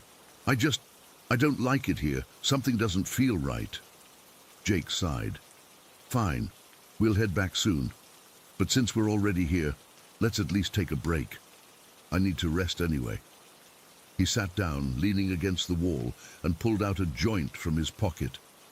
Anyone? Liam joined him, taking the joint. This'll calm your nerves, Marcus. I reluctantly sat down, trying to rationalize my fear. Maybe it was just claustrophobia. Maybe the darkness and unfamiliar surroundings were triggering some primitive part of my brain. I took the joint when Liam passed it, hoping it would indeed calm me down. It didn't. If anything, the weed heightened my awareness of how wrong everything felt. The shadows seemed deeper, the silence heavier. Every drop of water echoing in the cave made me flinch. We'd been sitting there for maybe 15 minutes when Cooper suddenly stood up. His ears perked forward, and he stared intently toward the passage we'd entered through. Max noticed it too, and got to his feet. "What is it, boy?" Liam asked, not sounding concerned. Then Cooper started growling. It was a low, continuous sound that made the hair on the back of my neck stand up. Max joined in, his posture becoming rigid and defensive. "Probably just a raccoon or something," Jake suggested, but he didn't sound convinced. The growling intensified, and then Cooper lunged forward toward the entrance passage, barking frantically. Max followed, both dogs now in full alert mode, barking and snarling at the darkness. "Cooper! Max! Quiet!" Liam tried to call them off, but they ignored him completely. I was on my feet now, physically shaking. The fear that had been building since we arrived suddenly multiplied. "We need to leave, now," I managed to say through chattering teeth. Jake stood up slowly, his expression finally showing concern. "Yeah, something's got them spooked." Liam grabbed Cooper's collar, trying to pull him back, but the dog resisted, continuing to bark at the entrance passage. "Cooper never acts like this," Liam said, his voice tense. I moved toward the entrance passage, thinking we needed to get out regardless of what had the dogs upset. But as I approached, the barking became even more frantic. Cooper broke free from Liam's grip and planted himself between me and the passage, facing the darkness, his hackles raised. That's when I realized the dogs weren't just barking at something. They were protecting us from something. "Guys," I whispered, backing away from the entrance. "I don't think we can go out that way." "Don't be ridiculous," Jake said, but his voice wavered. "There's nothing there." "Then why are the dogs freaking out?" I countered. The temperature in the cave seemed to drop suddenly. My breath came out in visible puffs. The dogs continued their frenzied barking, but now they were backing up too, still facing the entrance. "Is there another way out?" Liam asked, looking around desperately. Jake shined his light around the chamber. "I don't know. Maybe one of these other passages leads out." But even as he said it, we all knew the chances were slim. We hadn't researched this cave. We had no idea if there were multiple exits or if the other passages just led deeper underground. I was hyperventilating now, the panic overwhelming. "We're trapped," I gasped. "Whatever's out there has us trapped." "There's nothing out there," Jake snapped, but his face was pale. Cooper suddenly let out a yelp like he'd been hurt and retreated further into the chamber. Max followed suit, both dogs now pressed against the far wall, still growling but clearly terrified. That's when we heard it, a sound I still can't adequately describe. It was like stone, grinding against stone, but with an organic quality to it, as if the cave itself was breathing. It came from the entrance passage. "What the fuck is that?" Liam whispered. No one answered. We were all frozen, staring at the dark passage. Our headlamps couldn't penetrate far enough to see what might be there. The grinding sound continued, getting louder. It seemed to be coming closer. The air became even colder, and I could see frost forming on the rocks around the entrance. Max suddenly bolted, rushing past the entrance passage toward one of the smaller tunnels. Cooper followed immediately. The dogs disappeared into the darkness. "Cooper!" Liam called out, his voice breaking with fear. "Max!" Jake shouted at the same time, but the dogs were gone, and the grinding sound was getting closer. Jake grabbed my arm. "We have to follow them. The dogs might know another way out." I nodded numbly, too terrified to speak. The three of us moved toward the tunnel the dogs had disappeared into, keeping as far from the entrance passage as possible. The tunnel was narrow. We had to crouch to enter it. Jake went first, then Liam, with me bringing up the rear. As I entered the tunnel, I made the mistake of looking back. I wish I hadn't. I really wish I hadn't. In the dim light of my headlamp, I saw something moving in the entrance passage. Not clearly, just a shifting of the darkness, a suggestion of mass and movement. But it was enough to make my blood run cold. Because whatever it wasn't human. It wasn't animal either. It was something else entirely. I scrambled into the tunnel after my friends, no longer caring about scraping my knees and elbows on the rough stone. All that mattered was getting away. The tunnel seemed to go on forever, twisting and turning. Sometimes we had to crawl, sometimes we could crouch. We called out for the dogs occasionally, but there was no response. Behind us, the grinding sound continued, seeming to follow us. After what felt like hours, but was probably only minutes, the tunnel widened slightly. We could see faint light ahead, not daylight, but a different kind of illumination. We emerged into another chamber, smaller than the first, but with a ceiling high enough to stand. And there, in the center of the chamber, was a sight I still can't comprehend. The dogs were there, standing perfectly still, staring at a pillar of what looked like black glass that rose from floor to ceiling. The pillar seemed to emit a faint, pulsing light, not bright but noticeable in the darkness. "What the hell is that?" Jake whispered. Before anyone could answer, the grinding sound behind us intensified. Whatever had been following us was getting closer. The dogs suddenly turned toward us, and in the light of our headlamps, I could see their eyes were different, wider, almost luminous. They looked at us for one long moment. Then both animals turned and ran toward a narrow fissure in the far wall. "Follow them!" Liam shouted, already moving. We ran past the black pillar, and as I passed it, I felt a sensation like electric current running through my body. My headlamp flickered and went out. I heard Jake and Liam curse as their lights failed too. In the darkness, guided only by the sound of the dog's movement ahead and my friends breathing beside me, we squeezed through the fissure. It was even tighter than the entrance had been, and at one point I thought I might get stuck, but fear gave me strength, and I pushed through. The grinding sound was right behind us now, and with it came a smell, ancient, musty, like millennia of decay. And then, suddenly, fresh air. The fissure opened up, and we tumbled out onto snow-covered ground. Above us, the night sky was clear and full of stars. We were out. The dogs were waiting for us, still acting strange, alert and watchful, but no longer barking. As soon as we were all clear of the fissure, they took off into the woods, disappearing among the trees. "Cooper!" Liam called, starting to follow. But Jake grabbed him. "Wait! Listen!" From the fissure behind us came the grinding sound, louder now, and then a noise like I've never heard before or since, a high-pitched wail that seemed to vibrate through the very ground beneath our feet. We ran like hell through the dark forest, not caring about direction, just needing to get away. Somehow, we found our way back to camp. The dogs were already there, huddled together outside our tent, looking normal again but clearly shaken.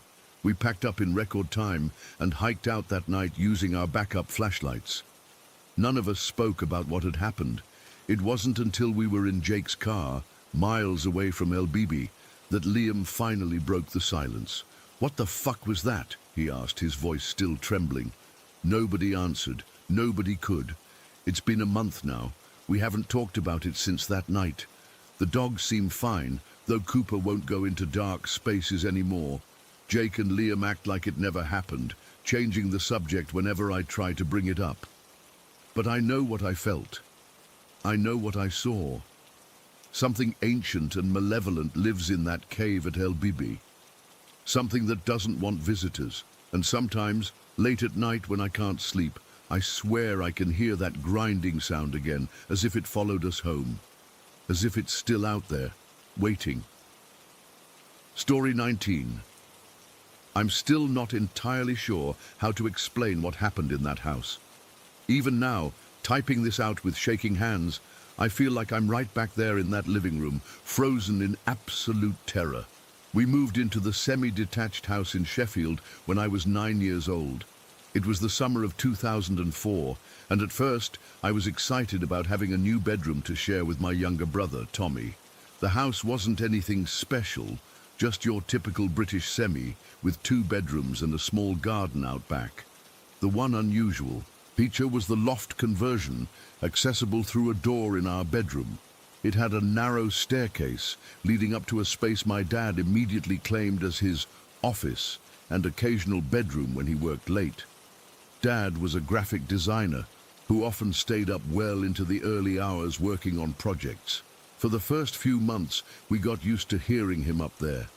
The distinct sound of his footsteps crossing the creaky floorboards above our heads, the soft thud of him setting down his coffee mug, the squeaking of his office chair. These sounds became a comforting part of our nighttime routine. Tommy and I would lie in our beds, listening to Dad working away upstairs until we fell asleep.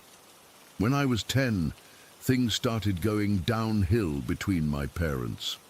The arguments got more frequent, voices raised behind closed doors, and sometimes Dad would sleep in the loft for days at a time rather than in the main bedroom with Mum. By the time I turned 11, Dad had moved out completely. That's when things got weird. About a week after Dad left, I woke up in the middle of the night to the sound of footsteps in the loft. The familiar creak-creak pattern of someone walking across the floor. Half asleep, I just assumed Dad had come back to get some of his things. It wasn't until breakfast the next morning that Mum confirmed he hadn't been by at all. "Must have been dreaming," she said, pouring milk onto my cereal. "Or maybe it was just the house settling." I nodded and let it go, but deep down, I knew what I'd heard. It wasn't the vague groan of an old house. It was the distinct rhythm of someone pacing. Over the next few months, both Tommy and I heard the footsteps regularly, though we rarely discussed it. It was just something we'd gotten used to, the person in the loft. Sometimes we'd even hear them coming down the stairs into our bedroom, stopping at the bottom, then going back up again. I'd pull my duvet up over my head on those nights, pretending to be asleep. Mum never seemed to hear anything, or if she did, she didn't mention it. I think she had enough on her plate dealing with the divorce and working extra shifts at the hospital to support us. The incident with the loft door started about 6 months after Dad left. I was doing homework at my desk while Tommy was at a friend's house. The loft door, which usually stayed firmly shut, suddenly began to open. Slowly at first, just an inch or two, then a bit more, until it was open about halfway. I sat frozen, staring at it, telling myself it was just the house settling or an air current. Then it slammed shut with such force that my pencil pot jumped off my desk and scattered pens everywhere. I ran downstairs and stayed in the living room until Mum got home. When I told her what happened, she checked the door hinges and the window in our room, concluding it must have been a draft. "There's no draft, Mum," I insisted. "The windows were closed." She gave me that look parents give when they're humoring you. "Well, maybe the latch is loose. I'll have a look at it this weekend." The weekend came and went, and nothing was done about the door. To be fair, it didn't happen again for a while, so I started to wonder if maybe I had imagined it. Then came the day I still can't fully explain. The day that makes me question everything I understand about reality. It was a Saturday in October, about 18 months after we'd moved in. I was 12 by then. Mum had taken Tommy grocery shopping, leaving me alone to watch TV. I'd begged to stay behind because there was a special Doctor Who marathon on, and I didn't want to miss it. After some negotiation, Mum agreed I was old enough to stay by myself for an hour. "We'll be back before you know it," she said, ruffling my hair. "Just don't answer the door to anyone." I settled into the sofa with a packet of crisps and a can of Coke, ready for an afternoon of uninterrupted telly. About 20 minutes after they left, I heard it. The footsteps in the loft.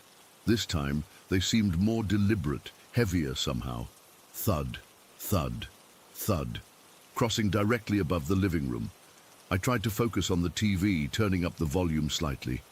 Just the house settling, I told myself. Just the pipes or the wood expanding. The explanations Mum always gave. But then the footsteps moved toward the loft stairs. I heard the loft door open, that distinctive creak we could never fix, and then footsteps on the stairs. Slow, methodical. 1, 2, 3. My heart was pounding so hard I could feel it in my throat. I cranked the TV volume higher. The footsteps reached the bottom of the loft stairs, then began moving across our bedroom floor, right above where I sat. I pressed myself deeper into the sofa cushions, eyes glued to the TV screen, though I couldn't focus on what was happening in the show. The footsteps continued across the bedroom, then stopped at the doorway that led to the upstairs landing. For a moment there was silence. I allowed myself to breathe. Then I heard it, footsteps coming down the main staircase behind me, the one that led directly into the living room where I sat. Step, step, step. I couldn't move, couldn't breathe, couldn't even turn my head to look. The TV blared in front of me, but all I could hear was the sound of those footsteps getting closer. Step, step, step. They reached the bottom of the stairs. Whatever it was in the room with me now. I could feel a coldness radiating from behind the sofa, like someone had left the freezer door open. The air felt thick, heavy, like trying to breathe underwater. I don't know what made me start singing. It was a childish instinct, I suppose, as if making noise would somehow protect me. My voice came out thin and wobbly at first, then louder as panic took over. "Twinkle, twinkle, little star, how I wonder what you are."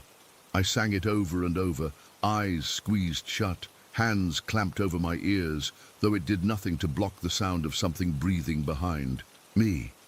Heavy, ragged breaths that didn't sound quite human. Up above the world so high, like a diamond in the sky. I don't know how long I sat there singing. It felt like forever, yet also just seconds. I was vaguely aware of tears streaming down my face, of my voice cracking, of the coldness intensifying until I was shivering violently. Then suddenly the front door opened and Mum's voice called out, "We're back. Give us a hand with these bags, will you?" My eyes snapped open. The cold was gone. The presence behind me, gone. Just like that. I turned around slowly, half expecting to see something, but there was nothing there, just the empty staircase and the hallway beyond. Mum and Tommy appeared in the doorway, arms laden with shopping bags. "Hello, Earth to Jack, a little help here?" I stared at them, bewildered. You just left. How did you do the shopping so fast?" Mum frowned, setting the bags down. "What are you talking about? We've been gone for over an hour." "No," I insisted, checking the clock on the wall. "You left like 20 minutes ago." "It's 4:15, she said slowly. "We left at 3. Are you feeling all right? You look pale." I felt sick. Had I lost time? Had I fallen asleep? But I knew I hadn't. I'd been awake the entire time, singing that stupid song while something stood behind me, breathing down my neck. I never told Mum what happened that day. What was the point? She'd just tell me it was my imagination, or that I'd dozed off without realizing. We moved out of that house when I was 14, after Mum got a better job in Manchester. I never went up into the loft after that day, not once. If I needed something stored up there, I'd ask Mum or Tommy to get it. It wasn't until years later, when I was at university, that Tommy and I got drunk one night and started reminiscing about our childhood homes. That's when he mentioned the footsteps. "Remember that weird shit in the loft?" he asked, opening another beer. "Used to scare the crap out of me. I nearly dropped my drink. You heard it too?" "Course I did. Thought it was Dad at first, coming back to check on us or something. But then it got, I don't know, different." "Different how?" I asked, my mouth dry. Tommy took a long swig of his beer, avoiding my eyes. "Just different, heavier. And once I saw the door open by itself. Just swung open really slowly, then bam! Slammed shut so hard my football fell off the shelf." We sat in silence for a moment, both processing the confirmation that it hadn't been just in our heads. "Did you ever—" I started, not sure how to ask. "Did you ever feel like it was in the room with you?" Tommy's face went pale. He nodded once, sharply. "Once. When you were at football practice and Mum was working late, I was doing homework in our room and it felt like someone was standing right behind my chair, watching me. I could hear it breathing." "What did you do?" I whispered. "Ran downstairs and sat on the front step until Mum got home." He laughed, but there was no humor in it. "Told her I wanted some fresh air." We never discussed it again after that night. What would be the point? We still don't have an explanation. Was it Dad's ghost, somehow lingering in the space he'd claimed as his own? Was it something that had always been there, something the house had kept hidden until we moved in? Or was it something else entirely, something that had followed us or been drawn to us during that vulnerable time in our lives? I don't know, and part of me doesn't want to know. All I know is that sometimes, even now, I catch myself holding my breath when I hear footsteps above me in my apartment building, half expecting them to make their way down a staircase that isn't there. And sometimes, on particularly dark nights when I'm alone, I still find myself humming "Twinkle, Twinkle, Little Star" under my breath, just in case. Story 20. I've been debating whether to share this for weeks now. Part of me wants to forget it ever happened, but another part of me needs to put this out there, maybe as a warning, maybe just to see if anyone else has experienced anything similar. I'm still not fully recovered, and I don't know if I ever will be. This all started back in October of 2023. I was 15 at the time. My mum, stepdad, little brother and baby sister had planned this family vacation to North Carolina. We rented this big log cabin in a place called Vail Cruises, nestled between Banner Elk, Beach Mountain, and Boone. It was supposed to be this perfect fall getaway. Beautiful autumn leaves, crisp mountain air, quality family time. The cabin itself was incredible, 2 stories, all wood, with this massive back deck overlooking the mountains. It was the most isolated place I've ever stayed, perched on this steep mountain road with literally nothing else around for at least a mile. When we first pulled up, I remember thinking how cool it was that we'd have all this privacy. Now that thought makes me sick to my stomach. The first day was normal enough. We unpacked, explored the cabin, and just relaxed after the long drive. My dad was supposed to join us the next day. My parents are divorced, but they get along well enough for family trips. That night, I remember waking up around 3 in the morning. The cabin was making these creaking sounds, which I figured was normal for a wooden structure, but something felt off, like the air was heavier somehow. I eventually fell back asleep, chalking it up to being in an unfamiliar place. My dad arrived around noon the next day. Everyone was in good spirits, and we decided to use the hot tub on the back deck in the afternoon. My mum was taking pictures of all of us, just typical vacation photos. It wasn't until later that evening, when she was scrolling through them, that she noticed something that made her gasp. "What's wrong?" I asked, and she just handed me her phone, her hand shaking slightly. In the background of one of the photos, partially hidden by the trees that lined the property behind the deck, was what looked like a woman. Not just any woman. She had this elaborate Native American headdress and was staring directly at the camera. Next to her was this impossibly tall figure, just a dark silhouette really, that had to be at least 8 feet tall. The proportions were all wrong, too thin, arms too long. Both figures were semi-transparent, like they weren't fully there. My mum tried to rationalize it. Maybe it was a trick of the light, a smudge on the lens, or a weird reflection. But deep down, I think we all knew it wasn't any of those things. The image was too clear, too deliberate. My stepdad said we should delete it and not mention it again, so we wouldn't freak out the kids. I was annoyed that he still considered me one of the kids, but I kept quiet.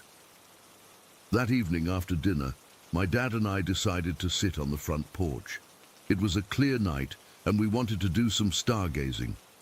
The porch faced this massive old oak tree, probably hundreds of years old. We were just sitting there, talking about school and stuff, when I noticed something weird about the tree. At first, I thought my eyes were playing tricks on me. There was this shape at the top of the tree, maybe 20 feet up, that looked like massive antlers. Not like normal deer antlers. These were huge, with too many points, spreading wider than seemed possible. I nudged my dad and pointed, but by the time he looked, they had disappeared. "You're seeing things, buddy," he said, laughing it off, but I wasn't. A few minutes later, I saw something that still haunts me when I close my eyes. From behind the oak tree, at about the height of a person, appeared what I can only describe as a deer skull. Not attached to anything, just floating there, staring directly at me with these empty eye sockets that somehow seemed to be filled with malice. I completely froze. My dad must have noticed the change in my demeanor because he asked what was wrong. Before I could answer, we both heard it. This sound like something heavy rushing through the underbrush, breaking branches, but moving faster than any animal should be able to. My dad grabbed his flashlight and shined it toward the noise. I'll never forget what happened next. The light caught something moving between the trees, something tall and pale that definitely wasn't a deer or bear or any animal I've ever seen. It was only visible for a split second before it disappeared, but that was enough. My dad grabbed my arm so hard it left marks, and we both ran inside, slamming and locking the door behind us. Everyone asked what happened, but my dad just made up some story about thinking we saw a bear. I could tell he was seriously freaked out, though. Later that night, when everyone else was asleep, I overheard him telling my mom what we'd actually seen. She suggested we leave first thing in the morning, but my stepdad thought we were overreacting. We had paid for the whole week, after all. I couldn't sleep that night. Every noise made me jump, and I kept seeing shapes moving in the darkness outside my window. At one point, I swear I heard something walking on the roof above my room. Heavy footsteps that would pause directly over where I was lying. The next morning, my mum started researching the area on her phone.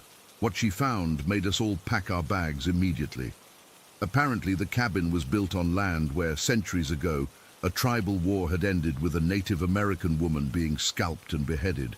Her body had been left in the valley directly behind our back porch, the same direction where that figure had appeared in the photo.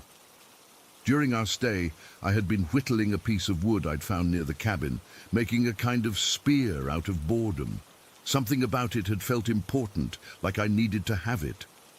As we were leaving, I grabbed it, feeling strangely attached to this stupid stick. That was my biggest mistake. The drive home was tense but uneventful. We all tried to convince ourselves that we had let our imaginations run wild, that there were logical explanations for everything we'd experienced. But deep down, I knew better. The first night back home, the dreams started. Vivid nightmares of being chased through dark woods by something I couldn't see but could feel breathing down my neck. I'd wake up drenched in sweat, my heart pounding so hard I thought it might burst out of my chest. Then came the waking visions. I'd be sitting in class, and suddenly the teacher's face would morph into that deer skull. empty eye sockets staring at me. Or I'd be in the shower, and the water would momentarily look like blood running down the drain. These episodes would only last a second or two, but they were happening more and more frequently. My parents thought I was having some kind of delayed stress reaction to the divorce, maybe even developing schizophrenia. They took me to doctors, therapists, even a psychiatrist. Nothing helped. The medications they prescribed either did nothing or made things worse, giving the visions more clarity rather than suppressing them. By December, I was barely functioning. I couldn't sleep for more than an hour at a time. I was losing weight because I couldn't eat, and my grades were tanking. The spear I'd made sat in the corner of my room. Sometimes in the middle of the night, I'd wake up to find myself holding it, with no memory of having gotten out of bed to grab it. One night in January, my mum heard me screaming and came running into my room. She found me standing on my bed, jabbing the spear at something in the corner that she couldn't see. I was screaming in a language I didn't know. My eyes rolled back in my head. That was when my family realized this wasn't mental illness. It was something else entirely. My mom's cousin is deeply religious and suggested we try a different approach. In early February, they performed what was essentially an exorcism. I was baptized again, they sprinkled holy water throughout the house, and a priest blessed me and prayed over me for hours. The whole time, I was fighting against my dad and stepdad, who had to hold me down. I don't remember any of this, they told me afterward. What I do remember is the moment when they took the wooden spear I'd made and burned it in the backyard. As it caught fire, I felt something leave me, like a weight being lifted or a fog clearing. It wasn't immediate and it wasn't complete, but it was the first relief I'd felt in months. We later learned from a Native American historian that by taking that wood, carving it and bringing it home, I had essentially stolen something sacred and brought a piece of whatever haunted that land back with me. The carving itself might have inadvertently resembled or represented something significant to whatever spirits dwelled there. It's been a few months now. The visions have mostly stopped, though I still have nightmares occasionally. I can function again, go to school, eat, sleep, but I'm not the same person I was before that trip.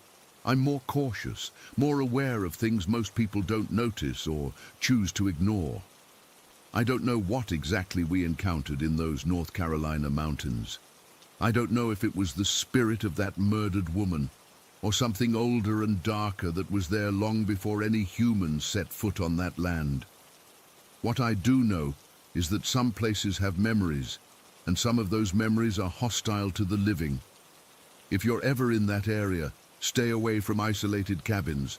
Don't take anything from the land, not even a stick or a stone.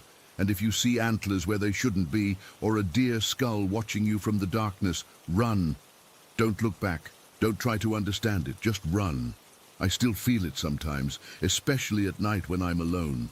That sensation of being watched by something ancient and angry. I don't think I'll ever be completely free of it. The doctors say I'll recover fully with time, but they don't understand what happened. How could they? I barely understand it myself.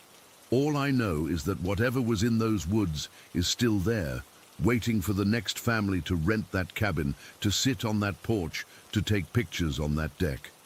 And I can't help but wonder if that Native American woman in the headdress was trying to warn us rather than threaten us. Maybe she was trying to protect us from that other thing, the tall figure beside her. I don't have answers, just this experience that's changed me forever. Be careful out there. Some places aren't meant to be visited, and some things aren't meant to be seen.